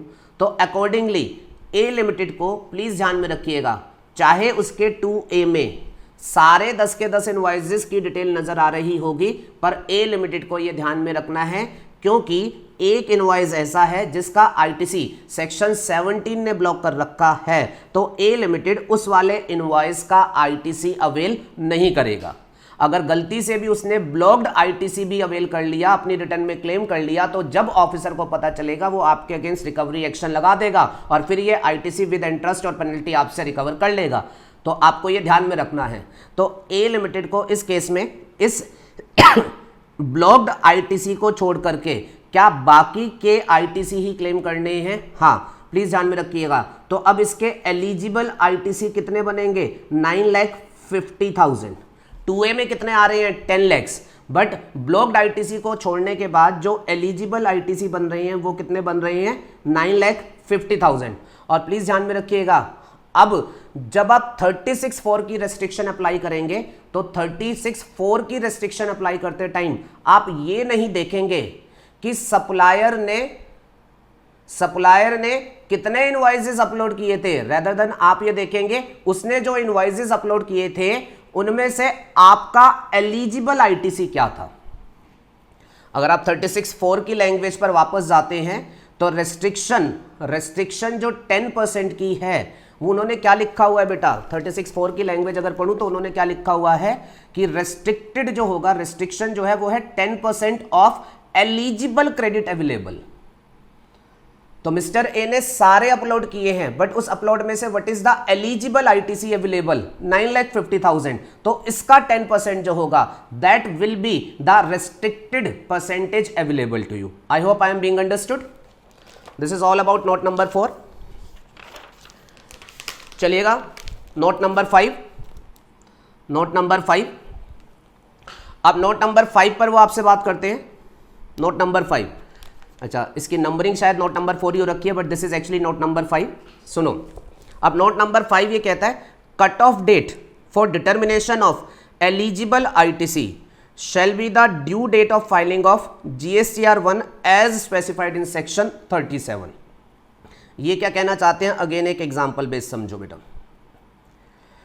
बेटा आप हैं इस एग्जांपल में, यहां पर एक रजिस्टर्ड पर्सन आईटीसी अवेल करना चाहते हैं। आप हैं रजिस्टर्ड पर्सन आईटीसी अवेल करना चाहते हैं, ठीक है। अब आपके अलग अलग सप्लायर हैं, आपने अलग अलग सप्लायर से जो है वो सामान जो है वो खरीदा हुआ है, ठीक है। Supplier 1, supplier 2, supplier 3। अच्छा, आप इस बात से एग्री करेंगे बेटा, आपका हर सप्लायर ड्यू डेट पर ही GSTR1 भरता हो ऐसा ज़रूरी नहीं है। कुछ ऐसे होंगे जो ड्यू डेट से पहले भर देते होंगे, कुछ ऐसे होंगे जो ड्यू डेट के बाद भरते होंगे, कुछ ऐसे होंगे जो ड्यू डेट पर ही भरते होंगे। तो मैंने आपको आपके 3 सप्लायर हैं वो पोजीशन क्रिएट कर ली, जिसमें से पहला सप्लायर है जिसने अपनी GSTR1 महीना खत्म होने के बाद 8 तारीख को भर दी, ड्यू डेट से पहले, बिफोर ड्यू डेट। मेरे जैसे अच्छे लोग होंगे ये। दूसरा सप्लायर है जिसने अपनी GSTR1 10 तारीख ड्यू डेट थी, ड्यू डेट पर फाइल करी, ये मैक्सिमम इंडियंस हैं। और तीसरा वो है जिसने ड्यू डेट मिस कर दी और उसने जो है 18 तारीख बिलेटेड GSTR1 जो है वो फाइल करी, और इसने जरूर क्योंकि बिलेटेड फाइल करी है तो साथ में लेट फीस भी दी होगी, ठीक है जी। अब ये 3 category of let's suppose supplier हैं। अब ये जैसे ही बेटा अपनी GSTR1 डालते होंगे वैसे ही आपके 2A में वो डिटेल्स ऑटो पॉपुलेशन में आ जाती होगी। हाँ जी सर, उन्होंने GSTR1 फाइल करी, जिसने 8 तारीख को GSTR1 फाइल करी, पोर्टल क्या करेगी, इनवॉइस लेवल डिटेल उठा करके साथ ही साथ ऑटो पॉपुलेट कर देगी। तो अब समझिएगा मेरा जो 2A है वो बेटा ये स्टैटिक नहीं है, ये डायनामिक है, ये डेली बेसिस पर चेंज होता रहता है। अगर मैं 8 तारीख को अपना 2A खोल के देखूंगा तो उसमें मुझे सिर्फ इस सप्लायर की डिटेल नजर आएगी, लेकिन मैं 10 तारीख को खोल के देखूंगा तो 10 तारीख को सप्लायर 2 भी नजर आ रहा होगा और सप्लायर 1 वाली भी नजर आ रही होगी। यही अगर मैं 18 तारीख को खोल के देखूंगा तो फिर मुझे तीनों सप्लायर्स की डिटेल नजर आ रही होगी। तो माई GSTR2A is a dynamic document जो कि जैसे जैसे मेरे सप्लायर अपने ट्रांजैक्शंस को अपलोड करेंगे वैसे वैसे मेरे 2A में वो अपडेशन जो है वो होती जाएंगी ऑन रियल टाइम बेसिस। तो अब ये रजिस्टर्ड पर्सन ये पूछ रहा है, जी मैं 36(4) में जब ITC की रेस्ट्रिक्शन चेक करता हूं, तो मैं देखता हूं कि मेरे किस किस सप्लायर ने डिटेल अपलोड करी है, तो वो मैं किस डेट के हिसाब से चेक करूं। मैं 8 तारीख देखूं, मैं 10 तारीख देखूं, या मैं 18 तारीख देखूं। M I clear? 36(4) ने क्या बोला जी, आपका क्रेडिट रेस्ट्रिक्टेड होगा 10%। 10% किसका? एलिजिबल आईटीसी का। एलिजिबल आईटीसी कौन सा? जो कि आपके सप्लायर ने जो है वो अपने GSTR1 में डिक्लेयर किया है। तो अब ये व्यक्ति पूछ रहा है, सर अब मेरे सप्लायर अलग अलग पॉइंट ऑफ टाइम पर GSTR1 फाइल करते हैं, वो अलग अलग पॉइंट ऑफ टाइम पर डिक्लेयर करते हैं, तो मेरे 2A में अलग अलग पॉइंट ऑफ टाइम पर डिटेल्स आती है, ये चेंज होता रहता है। मैं किस दिन 2A खोलूं? तो बेटा CBIC ने क्लैरिफिकेशन दी जी, आपको जो अपना 2A चेक करना है वो ड्यू डेट के हिसाब से चेक करना है। आपको जो 2A चेक करना है वो आपको ड्यू डेट के हिसाब से चेक करना है। GSTR1 की ड्यू डेट 10 तारीख है, तो फिर आप 10 तारीख को चेक करेंगे। मतलब जैसे मान लीजिए ये रजिस्टर्ड पर्सन है और ये बेटा अप्रैल 2020 के महीने के लिए अपने ITC चेक करना चाहता है कि मेरे ITC सारे बनेंगे या कुछ रेस्ट्रिक्शन में है। तो अब CBIC की क्लैरिफिकेशन ने ये बोला है इस व्यक्ति को क्या काम करना पड़ेगा कि अप्रैल का महीना अगर है तो इसके सप्लायर्स अप्रैल के महीने के रिस्पेक्ट में अगर हम GSTR1 की बात करें तो उन्हें वो GSTR1 कब तक देनी है? 10 मई तक। तो इस व्यक्ति को ये रजिस्टर्ड पर्सन है, इसको क्या काम करना है? इसको 10 मई को, कौन सी तारीख को? 10 मई को अपना जो है 2A खोल के चेक करेगा और 10 मई को जो उसमें इनवॉइसेस रिफ्लेक्ट हो रहे होंगे उनके हिसाब से ये अपनी कंप्यूटेशन करेगा। किसी सप्लायर ने अगर बाद में फाइल करी है तो वो जो बाद में फाइल करी है उसको आपको कंसीडर इस अप्रैल के महीने के लिए नहीं करना है, वो आपके अगले महीने के लिए फिर वो कंसीडर की जाएगी। Am I clear? पढ़ता हूँ आपके साथ पॉइंट, अब आपको समझ आएगा। नाउ जो point says cut off date for determination of eligible ITC shall be the due date of filing of GSTR1. I hope I am being understood. Example का चार्ट माइंड में रखो और लाइन क्या कहना चाह रही है समझने की कोशिश करो। पॉइंट आपका कह रहा है जी, circular form GSTR2A, it is a dynamic document, it keeps on changing. What would be the amount of ITC that is admissible to the taxpayer for a particular tax period in respect of invoices or debit note whose details have not been uploaded? तो वो invoices या debit note जिनकी detail supplier ने अपनी GSTR1 में upload नहीं करी है उनके रिस्पेक्ट में रेस्ट्रिक्टेड क्रेडिट जो हमने निकालना है उसके लिए हमने GSTR2A में जो नज़र आ रहा है वो चेक करना है और वो मुझे GSTR2A वो मुझे किस दिन के हिसाब से चेक करनी है क्योंकि ये डायनामिक डॉक्यूमेंट है। तो वही कह रहे हैं जी, amount of ITC available in respect of invoices और debit note whose details have not been uploaded. हाँ जी, वो ITC जिनकी सप्लायर ने डिटेल अपलोड नहीं करी है अपने GSTR1 में उसे कवर नहीं किया है, that shall not exceed 10% of the eligible ITC। और ये एलिजिबल ITC क्या होता है? जिसकी डिटेल सप्लायर ने जो है वो अपलोड करी है। तो वो लाइन में क्या कहना चाह रहे हैं, आप लेंगे 10% ऑफ एलिजिबल ITC जिसकी डिटेल सप्लायर ने अपलोड करी है as on the due date of filing of returns of GSTR1। जो आपके सप्लायर्स हैं उनकी ड्यू डेट क्योंकि 10 तारीख होती है तो आपको क्या करना है, 10 तारीख को अपना कॉरेस्पॉन्डिंग 2A खोल के चेक करना है। 10 तारीख के हिसाब से जो उसमें नज़र आ रहे हैं उनके पूरे क्रेडिट और उसका 10% फर्दर आपको रेस्ट्रिक्टेड अमाउंट के तौर पर अदर के लिए अवेलेबल रहेगा। Am I clear? चलिए, the last point is, last and the final point is note number 6। ये ऊपर वाला नोट नंबर 5 था बेटा वैसे। ITC not availed in a tax period due to rule 36(4). अब 36(4) की रेस्ट्रिक्शन मान लीजिए लगी जिसकी वजह से आप पूरा ITC नहीं ले पाए, पूरा ITC आप नहीं ले पाए। तो वो पूछ रहे हैं whether available in the subsequent month. अब सप्लायर ने डिटेल्स अपलोड नहीं करी, इधर 36(4) की रेस्ट्रिक्शन लगी जिसकी वजह से मैं पूरा क्रेडिट नहीं ले पाया, रेस्ट्रिक्टेड ले पाया। तो पूछा जा रहा है क्या ये क्रेडिट बाद में अवेलेबल हो सकता है? तो आंसर इज यस। CBIC कहती है यस। हमने क्रेडिट ये नहीं बोला कि इतना ही मिलेगा बैलेंस खत्म, हमने सिर्फ ये बोला है अभी इतना मिलेगा, बाकी बाद में जब वो डिक्लेयर कर देंगे तब मिलेगा। तो देखो क्लैरिफिकेशन क्या कह रही है, 36(4) restricts availment of ITC. ITC not availed due to this restrictive provision shall not lapse. Restriction की वजह से अगर आप कुछ क्रेडिट नहीं ले पाते हैं तो वो लैप्स नहीं कर जाएगा, मतलब वो इनवैलिड नहीं हो जाएगा। Rather shall be available in any subsequent month in which tax invoice और debit note of such supply are declared by their supplier in GSTR1। This point they have clarified into this circular. Am I clear? देखो, when can balance ITC be claimed in case availment of ITC is restricted? अगर ITC का availment 36(4) की वजह से restricted रहा है, मैंने बताया ना, और आपको मैंने पहले ही बता दिया था कि दो केसेस बनते हैं। एक केस वो होता है जहां पर आपके सप्लायर्स बहुत कम ऐसा अमाउंट होता है डिक्लेयर नहीं करते, उस केस में बहुत कम अमाउंट अगर होता है तो रेस्ट्रिक्शन के बावजूद आप पूरा आईटीसी ले जाते हैं। Illustration number 2 we did on the back page. और कुछ केसेस ऐसे होते हैं जहां आपके मेजर अमाउंट सप्लायर ने डिक्लेयर नहीं किए हैं और उस केस में आप पूरा आईटीसी नहीं ले पाते। 36(4) में रेस्ट्रिक्शन की वजह से वो रेस्ट्रिक्टेड ही आपको मिलता है। Now what will happen to the balance? This clarification is talking about that thing. और ये कह रहे हैं जी, the balance ITC may be claim by the tax payer in any of the succeeding month provided details of such requisite invoices are uploaded by the supplier। तो जब आपके supplier वो अपलोड कर देंगे, आप तब जो होगा उसका balance amount of ITC claim कर लेंगे।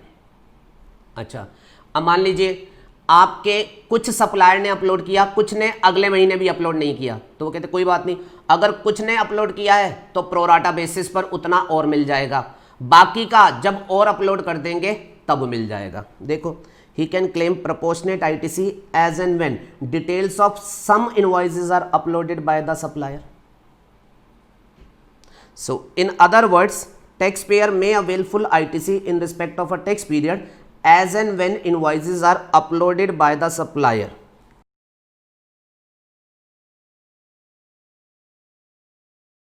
Am I clear? चल सकता हूं जी? अच्छा, अब ये जो 6 पॉइंट है बेटा, इस पर एक ऑब्जर्वेशन। अब 6 पॉइंट में सीबीआईसी ये कहती है जी, जो आईटीसी रेस्ट्रिक्शन की वजह से नहीं मिला वो लैप्स नहीं करेगा, वो सब्सिक्वेंट पीरियड में आपको मिल जाएगा। जब वो सप्लायर्स सब्सिक्वेंटली उनको डिक्लेयर करेंगे तो वो आपको मिल जाएगा। अब बेटा ऑनेस्टली टेलिंग यू, अब बाद में मुझे क्रेडिट तो मिल जाएगा, लेकिन अब ये जो है ना, बाद में मान लीजिए कुछ 10 इनवॉइसेस सप्लायर ने बाद में डिक्लेयर किए और कुछ और उसके भी अगले महीने किए, तो बेटा मुझे ये जो ट्रैकिंग रखनी पड़ेगी ना, ट्रैकिंग, कि हाँ भाई पहले रेस्ट्रिक्टेड मिला था, अब चेक करूं अगले महीने कितनों ने अपलोड कर दिए और फिर उसके अगले महीने कितने ने अपलोड कर दिए और उनके अपलोडिंग की वजह से मेरे को अब कितना एक्स्ट्रा जो है वो मिल सकता है। Honestly telling you, that is a very very burdensome task. It is quite easy to say कि बाद में मिल जाएंगे, it is quite easy to say कि बाद में मिल जाएंगे, बट ऑनेस्टली स्पीकिंग ये प्रैक्टिकली एडमिनिस्ट्रेशन के एंगल से अगर बात करूं तो मेरे को बेटा एक डिपार्टमेंट का, अपने अकाउंट डिपार्टमेंट का एक आदमी डेडिकेट करना पड़ेगा इस पर्पस के लिए कि भाई ट्रैक करके रख, इस महीने में रेस्ट्रिक्टेड मिला है तो ट्रैक करके रख कि अगले महीने क्या वो अपलोड हो गए और अब हम उसके हिसाब से कुछ प्रोराटा ले पाएं, which is a administrative headache. CBIC तो बड़े आराम से कह के निकल गया बाद में मिल जाएंगे। अब मैं आपको बता दूं, to be very honest, practically we as a GST consultant and I believe most of the GST consultant, उन्होंने जो है वो अपने क्लाइंट को ये एडवाइस दिया है कि आप सिर्फ जो 2A में नज़र आ रहे हैं उन्हीं का क्रेडिट बुक करो, जो आपके 2A में नहीं नज़र आ रहा क्योंकि सप्लायर ने अपलोड नहीं किया है तो फिर आप उसका आईटीसी जो है वो बुक करो ही मत, वो जब वो अपलोड कर देगा तभी बुक करो। आज रेस्ट्रिक्टेड करो फिर ट्रैक रखो, उसकी बजाय जब वो एक्चुअल में कर देगा आप तभी उसका आईटीसी जो है वो अवेल करो। This is being the current practice.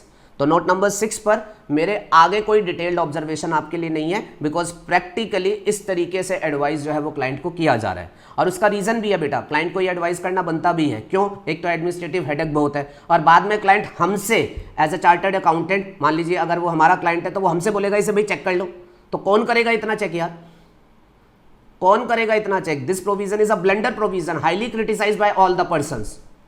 M I clear?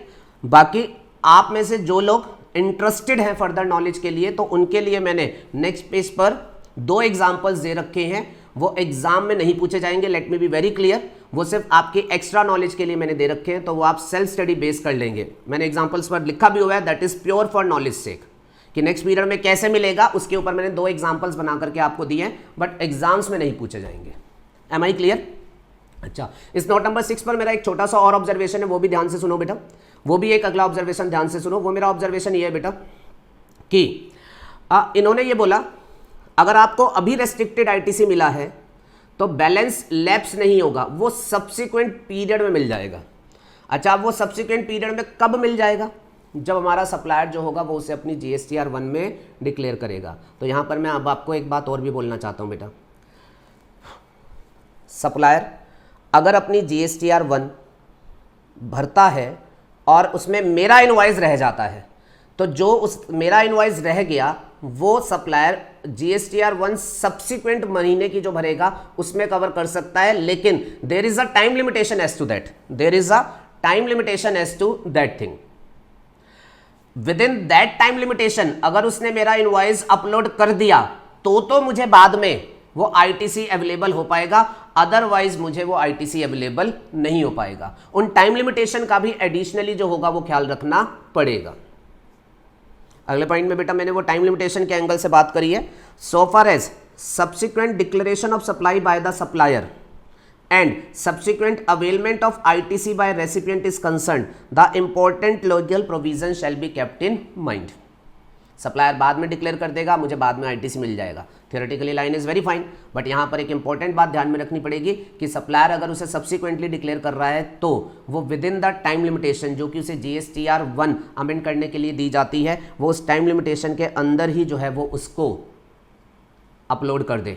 और इधर से एज अ रेसिपिएंट मुझे भी ध्यान में रखना है कि मुझे अब ITC बाद में मिलेगा, तो मैं जब बाद में ITC लूंगा तो वो ITC मेरा सेक्शन 16(4) में जो टाइम लिमिटेशन बेटा मैंने आपको पढ़ाई थी उससे हिट ना हो।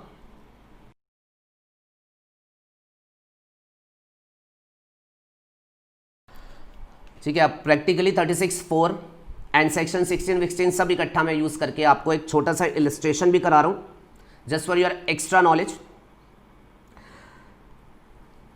ए लिमिटेड GST रजिस्टर्ड एंटिटी है, it has availed ITC of 8 lakh. A limited जो है इसने 8 लाख का ITC जो है वो अप्रैल के महीने में क्लेम किया है। तो बेटे इसने अप्रैल की अपना रिटर्न भरी GSTR 3B और उसमें इसने 8 लाख का ITC क्लेम किया है। It has utilize the same for discharge of liability for April month, और उसने अप्रैल महीने में अपनी लाइबिलिटी भी बताई होगी, उस लाइबिलिटी के अगेंस्ट जो ITC क्लेम किया था उसे सेट ऑफ भी कर लिया है। His case is under scrutiny, अब बेटा उसका केस जो है वो स्क्रूटनी में लग गया। ऑफिसर जो है वो उसकी रिटर्न को लेकर के बैठा है और वो उसकी स्क्रूटनी कर रहा है कि इस आदमी ने जो लायबिलिटी डिक्लेयर करी, जो ITC क्लेम किए, वो सब कुछ प्रॉपर है या फिर नहीं है। ठीक है जी, और वो ये कह रहे हैं डिस्कस वेदर रिकवरी एक्शन लाई अगेंस्ट प्रॉपर ऑफिसर। अगर स्क्रूटनी के दौरान ऑफिसर को ये चीजें जो है वो सामने नजर आती है, ये चीजें जो है वो अगर उसे सामने नजर आती है तो सिचुएशन आपके सामने दी जा रही है और आपसे पूछा जा रहा है कि क्या ऑफिसर के सामने अगर ये सिचुएशन आएगी तो क्या वो आपके अगेंस्ट कोई एक्शन ले पाएगा। Am I clear? और ITC फोकस हम बात करेंगे। आपने ITC कितने क्लेम किए हैं बेटा? 8 लाख के। ठीक है, तो अब ऑफिसर जब स्क्रूटनी करता है, लेट्स सपोज वो आपके ITC को स्क्रूटनाइज कर रहा है, किसने 8 लाख के क्लेम किए हैं, क्या वो सही है या नहीं, और उसको ये डिटेल नजर आती है। क्या डिटेल नजर आती है कि आपने जो 8 लाख के ITC क्लेम किए हैं, आपके 4 सप्लायर हैं जिनसे आपने ये सप्लाई ली थी, जिसके रिस्पेक्ट में आपने ITC क्लेम किए हैं। 4 सप्लायर हैं और सप्लायर 1 से आपने सप्लाई ली, 2 लाख के ITC आपने उसके रिस्पेक्ट में लिए हैं, 2 लाख दूसरे के रिस्पेक्ट में लिए हैं, 2 लाख तीसरे के रिस्पेक्ट में लिए हैं और 2 लाख जो है वो चौथे के रिस्पेक्ट में लिए हैं। ठीक है जी बेटा, ऑफिसर के पास आपकी रिटर्न्स है, रिटर्न्स में आपने 8 लाख के ITC क्लेम किए हैं और ऑफिसर ने आपसे बुक्स ऑफ अकाउंट वगैरह आपकी मंगवा ली है, जो भी उसे एक्स्ट्रा जरूरत थी। उस स्क्रूटनी पर ये डिटेल सामने है कि 4 सप्लायर से आपने सप्लाई ली थी और हर सप्लायर के रिस्पेक्ट में आपने 2-2 लाख के ITC क्लेम किए हैं। अब इसमें से जो आपके सप्लायर हैं उनकी भी डिटेल दी गई है। आपके ये जो चारों सप्लायर है ना, ये बेटा बड़े सप्लायर हैं। देखो, चारों ही सप्लायर वो हैं जिनका एग्रीगेट टर्नओवर 1.5 करोड़ से ज्यादा है, और 1.5 करोड़ से ज्यादा होने का मतलब इनको अपनी GSTR 1 मंथली बेसिस पर जो है वो फाइल करनी है। इनको अपनी GSTR 1 जो है वो मंथली बेसिस पर, देखो GSTR 3B तो सभी ही मंथली बेसिस पर फाइल करते हैं, सभी ही मंथली बेसिस पर फाइल करते हैं, लेकिन ये सभी सप्लायर 1.5 करोड़ से ऊपर है तो इनको अपने GSTR 1 भी जो है वो मंथली बेसिस पर फाइल करने हैं। Am I clear? तो अब अकॉर्डिंगली ऑफिसर चेक कर रहा है कि सप्लायर ने अप्रैल के रिस्पेक्ट में क्या कंप्लायंसेस किए थे और रेसिपिएंट ने अप्रैल के महीने में जो क्रेडिट लिए हैं क्या वो सप्लायर के कंप्लायंसेस को देखते हुए उसके वैलिड बनते हैं। ठीक है जी बेटा, तो सुनिएगा, अब सप्लायर 1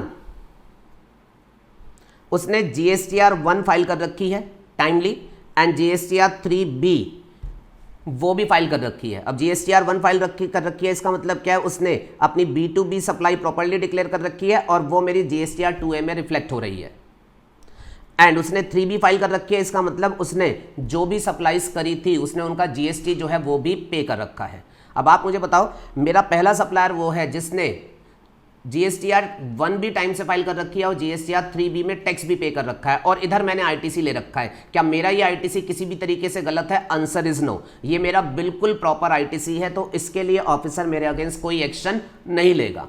मेरा सप्लायर कितना अच्छा है, सब कुछ प्रॉपर्ली डिक्लेयर करके बैठा है और अपना टैक्स भी पे करके बैठा है। Am I clear? चलिए जी, अब इसके अगेंस्ट में जो सप्लायर नंबर 2 है, इसने GSTR 1 फाइल करी है बट इसने GSTR 3B जो है बेटा वो फाइल नहीं करी है। बहुत अच्छा एनालिसिस जाएगा अगर आप जुड़े रहे। अब बेटा GSTR 1 फाइल करने का मतलब क्या है, इसने उसमें B2B सप्लाईज की पूरी डिटेल डाली होगी जो कि मेरे पास GSTR 2A में ऑटो पॉपुलेट होकर शो हो रही होगी। और अगर ये मेरे 2A में ऑटो पॉपुलेट होकर शो हो रही है तो क्या यहाँ 36(4) की कोई रेस्ट्रिक्शन आएगी? Answer is no, because supplier has uploaded the detail in GSTR 1। तो यहां मेरे पास 36(4) की रेस्ट्रिक्शन अप्लाई नहीं होगी, ध्यान में रखिएगा। उस सप्लायर से मैंने सप्लाई ली, मेरे पास टैक्स इनवॉइस भी है, मेरे पास सप्लाई भी मैंने ली है और उसने डिक्लेयर भी कर दी, तो किसी तरीके की कोई रेस्ट्रिक्शन एप्लीकेबल नहीं है। ये वाला ITC भी मुझे पूरा मिलेगा। मैंने 2 लाख का लिया है तो मैंने कुछ गलत नहीं किया है। हाँ, लेकिन अब एक बात का ध्यान रखना, सप्लायर ने बेटा 3B नहीं फाइल करी। 3B नहीं फाइल करी का मतलब उसने गवर्नमेंट को GST लायबिलिटी पे नहीं करी। आपके लिए क्वेश्चन, और बताना कितने लोग इसे जोड़ पाएंगे। अगर उसने GSTR 3B फाइल नहीं करी, गवर्नमेंट को उसने टैक्स नहीं दिया, गवर्नमेंट को उसने टैक्स नहीं दिया, तो क्या फिर भी मैं ITC क्लेम कर सकता हूं? ये गलत है या ठीक है? ठीक है सर, प्रोविजनल ITC आप क्लेम कर सकते हैं, प्रोविजनल ITC आप क्लेम कर सकते हैं, तो ये गलत नहीं है। लेकिन अब मेरी बात बताओ, अगर ये व्यक्ति GSTR 3B फाइल ही नहीं करता है, टैक्स पे ही नहीं करता है, तो क्या कल ऑफिसर ये कह सकता है कि भाई साहब उस सप्लायर ने टैक्स पे ही नहीं किया तो तुम्हारा ये प्रोविजनल ITC गलत है और मैं इसे रिकवर करूंगा? तो answer is theoretically yes, theoretically yes. उन्होंने ITC देते टाइम आपको क्लियर बोला था कि ये प्रोविजनल है विद द अंडरस्टैंडिंग कि सप्लायर इसे बाद में पे करेगा। अगर हमें ऐसा सप्लायर मिल जाता है जिसने टैक्स पे ही नहीं किया है, तो फिर एटलीस्ट थ्योरेटिकली स्पीकिंग आपका ITC ऑफिसर रिकवर कर सकता है। Such ITC is recoverable as condition of section 16(2)(c) stands unfulfilled। उन्होंने ITC देते टाइम आपको बिल्कुल क्लियर बोला था कि अगर सप्लायर टैक्स पे नहीं करता है, आपको हम ITC दे तो रहे हैं लेकिन ये प्रोविजनल है, अगर अल्टीमेटली वो सप्लायर टैक्स पे नहीं करता है तो क्योंकि ये प्रोविजनल है तो हम जो है वो रिकवर कर सकते हैं। ये बेटा मैंने इतनी बार वर्ड बोल दिए आपको, एग्जाम में बिल्कुल मत भूलना। सर उसके ITC ना पे करने की वजह से मेरा, उसके GST ना पे करने की वजह से मेरा ITC रिकवर हो जाएगा, क्या ये लॉजिकली सही है? बेटा लॉ में लॉजिक्स नहीं होते हैं। लॉ ने आपको ITC देते टाइम ये क्लियर किया था ये प्रोविजनल है। कल हो सकता है वो सप्लायर टैक्स भरे बगैर गायब हो जाए। गायब हो जाए से मतलब बेटा वो उसने फर्म बंद कर दी और वो गायब हो गया, वो लोकेट नहीं हो रहा, तो हम क्या करें?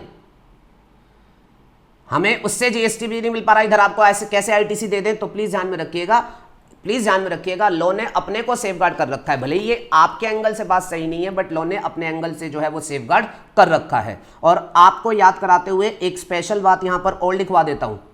अब मान लीजिए उनको ये पता चलता है कि जो कॉरेस्पॉन्डिंग सप्लायर है उसने GSTR 3B फाइल नहीं करी, टैक्स पे नहीं किया है, तो ध्यान में रखिएगा यहां एक लाइन आप और भी लिख सकते हैं। इस केस में क्योंकि आपके ITC प्रोविजनल थे तो वो ITC तो रिकवर कर ही सकते हैं। अल्टरनेटिवली अगर वो ITC नहीं रिकवर करते हैं, अगर वो ITC मान लीजिए नहीं रिकवर करते हैं, चलो ठीक है अभी ITC रिकवर नहीं करते हैं, तो बेटा वो एक काम और जो कर सकते हैं वो ये कर सकते हैं कि आपको इतने ITC का यूटिलाइजेशन, इतने अमाउंट के ITC का utilization of such amount of ITC can be bend,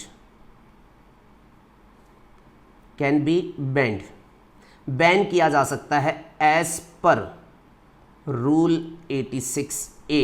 which was newly inserted, और जो हमने टैक्स पेमेंट वाले चैप्टर में किया था, विच वॉज न्यूली इंसर्टेड, और जो हमने टैक्स पेमेंट वाले चैप्टर में किया था। आई एम नॉट श्योर कितने लोगों को इमीडिएट याद आया होगा, बट जिसको याद आया है वो अपनी पीठ थपथपा लेगा खुद से। कोरोना में कोई दूसरा आपको आकर के थपथपा नहीं सकता, तो अपने आप को थपथपा लेना जिसको भी ये याद आया हो।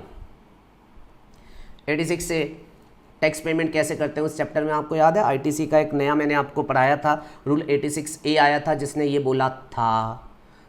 बोला था कि भाई साहब अगर कमिश्नर को आपके कभी इस केस की स्क्रूटनी पर ये लगता है कि आपने इनवॉइस बेस्ड आईटीसी लिया है पर आपके सप्लायर ने वो जीएसटी पे नहीं किया है, तो फिर वो क्या काम कर सकता था, उतने आईटीसी का यूटिलाइजेशन आपके लिए ब्लॉक करके छोड़ सकता था कि भाई साहब इतना अमाउंट आप यूज़ नहीं करोगे, हमें उस सप्लायर को ढूंढ लेने दो, हम पकड़ेंगे उससे टैक्स ले लेंगे, मिल जाएगा तो हम आपको अनब्लॉक कर देंगे। पर अगर नहीं मिल पाया वो सप्लायर, वो गायब हो गया, बहुत ट्रेस करने के बाद भी नहीं मिल पा रहा, बहुत सारी ऐसी फेक फर्में होती हैं बेटा, नहीं मिल पा रहा, तो उस केस में हम क्या करेंगे, फिर भाई साहब वी आर क्वाइट सॉरी, हमने आपको प्रोविजनल आईटीसी दिया था, हम हर हालत में आपसे वो फिर आईटीसी रिकवर करेंगे।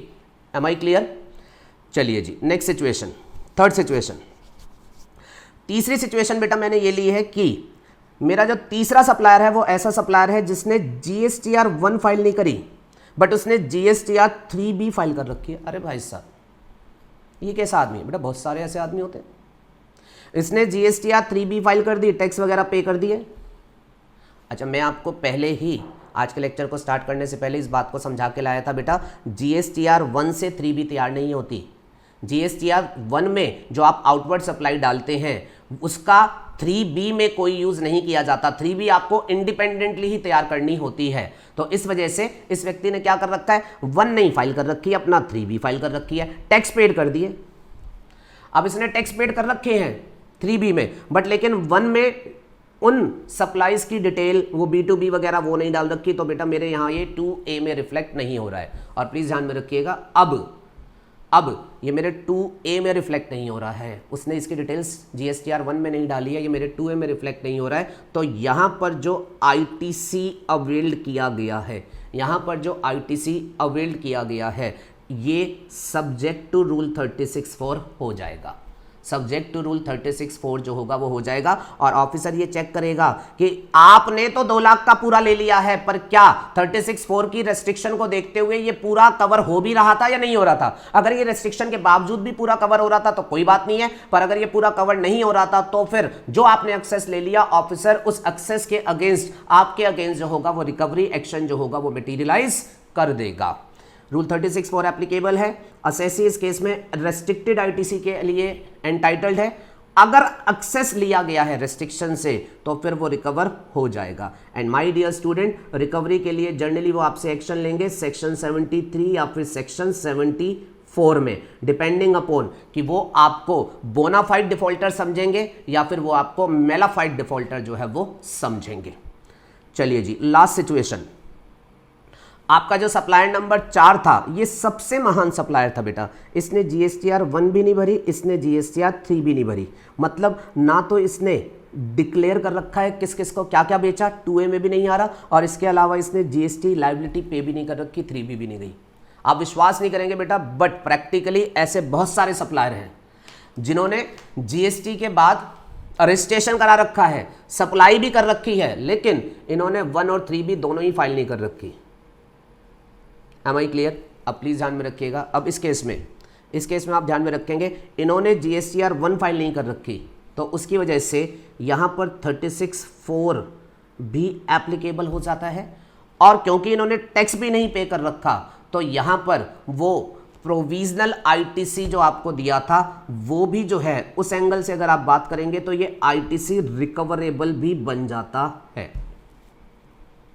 यहां पर 36(4) भी अट्रैक्ट हो जाएगा, 36(4) भी अट्रैक्ट हो जाएगा और ITC जो है वो भी रिकवरेबल हो जाएगा। दोनों में फर्क क्या है, 36(4) को अगर लगा करके ऑफिसर इवेल्युएट करेगा तो फिर वो आपको रेस्ट्रिक्टेड ITC के एंगल से इवेल्युएट करेगा as we discussed above. On the contrary अगर वो इसे आईटीसी रिकवरेबल के एंगल से डिस्कस करेगा कि सप्लायर ने टैक्स पे नहीं किया तो तुमने आईटीसी जो लिया था वो प्रोविजनल था, वो मैं रिकवर करूंगा, तो उस केस में बेटा ये इसको जो होगा वो ऊपर वाले पॉइंट के एंगल से जो होगा इवेल्युएट करेगा। That is the call of the officer.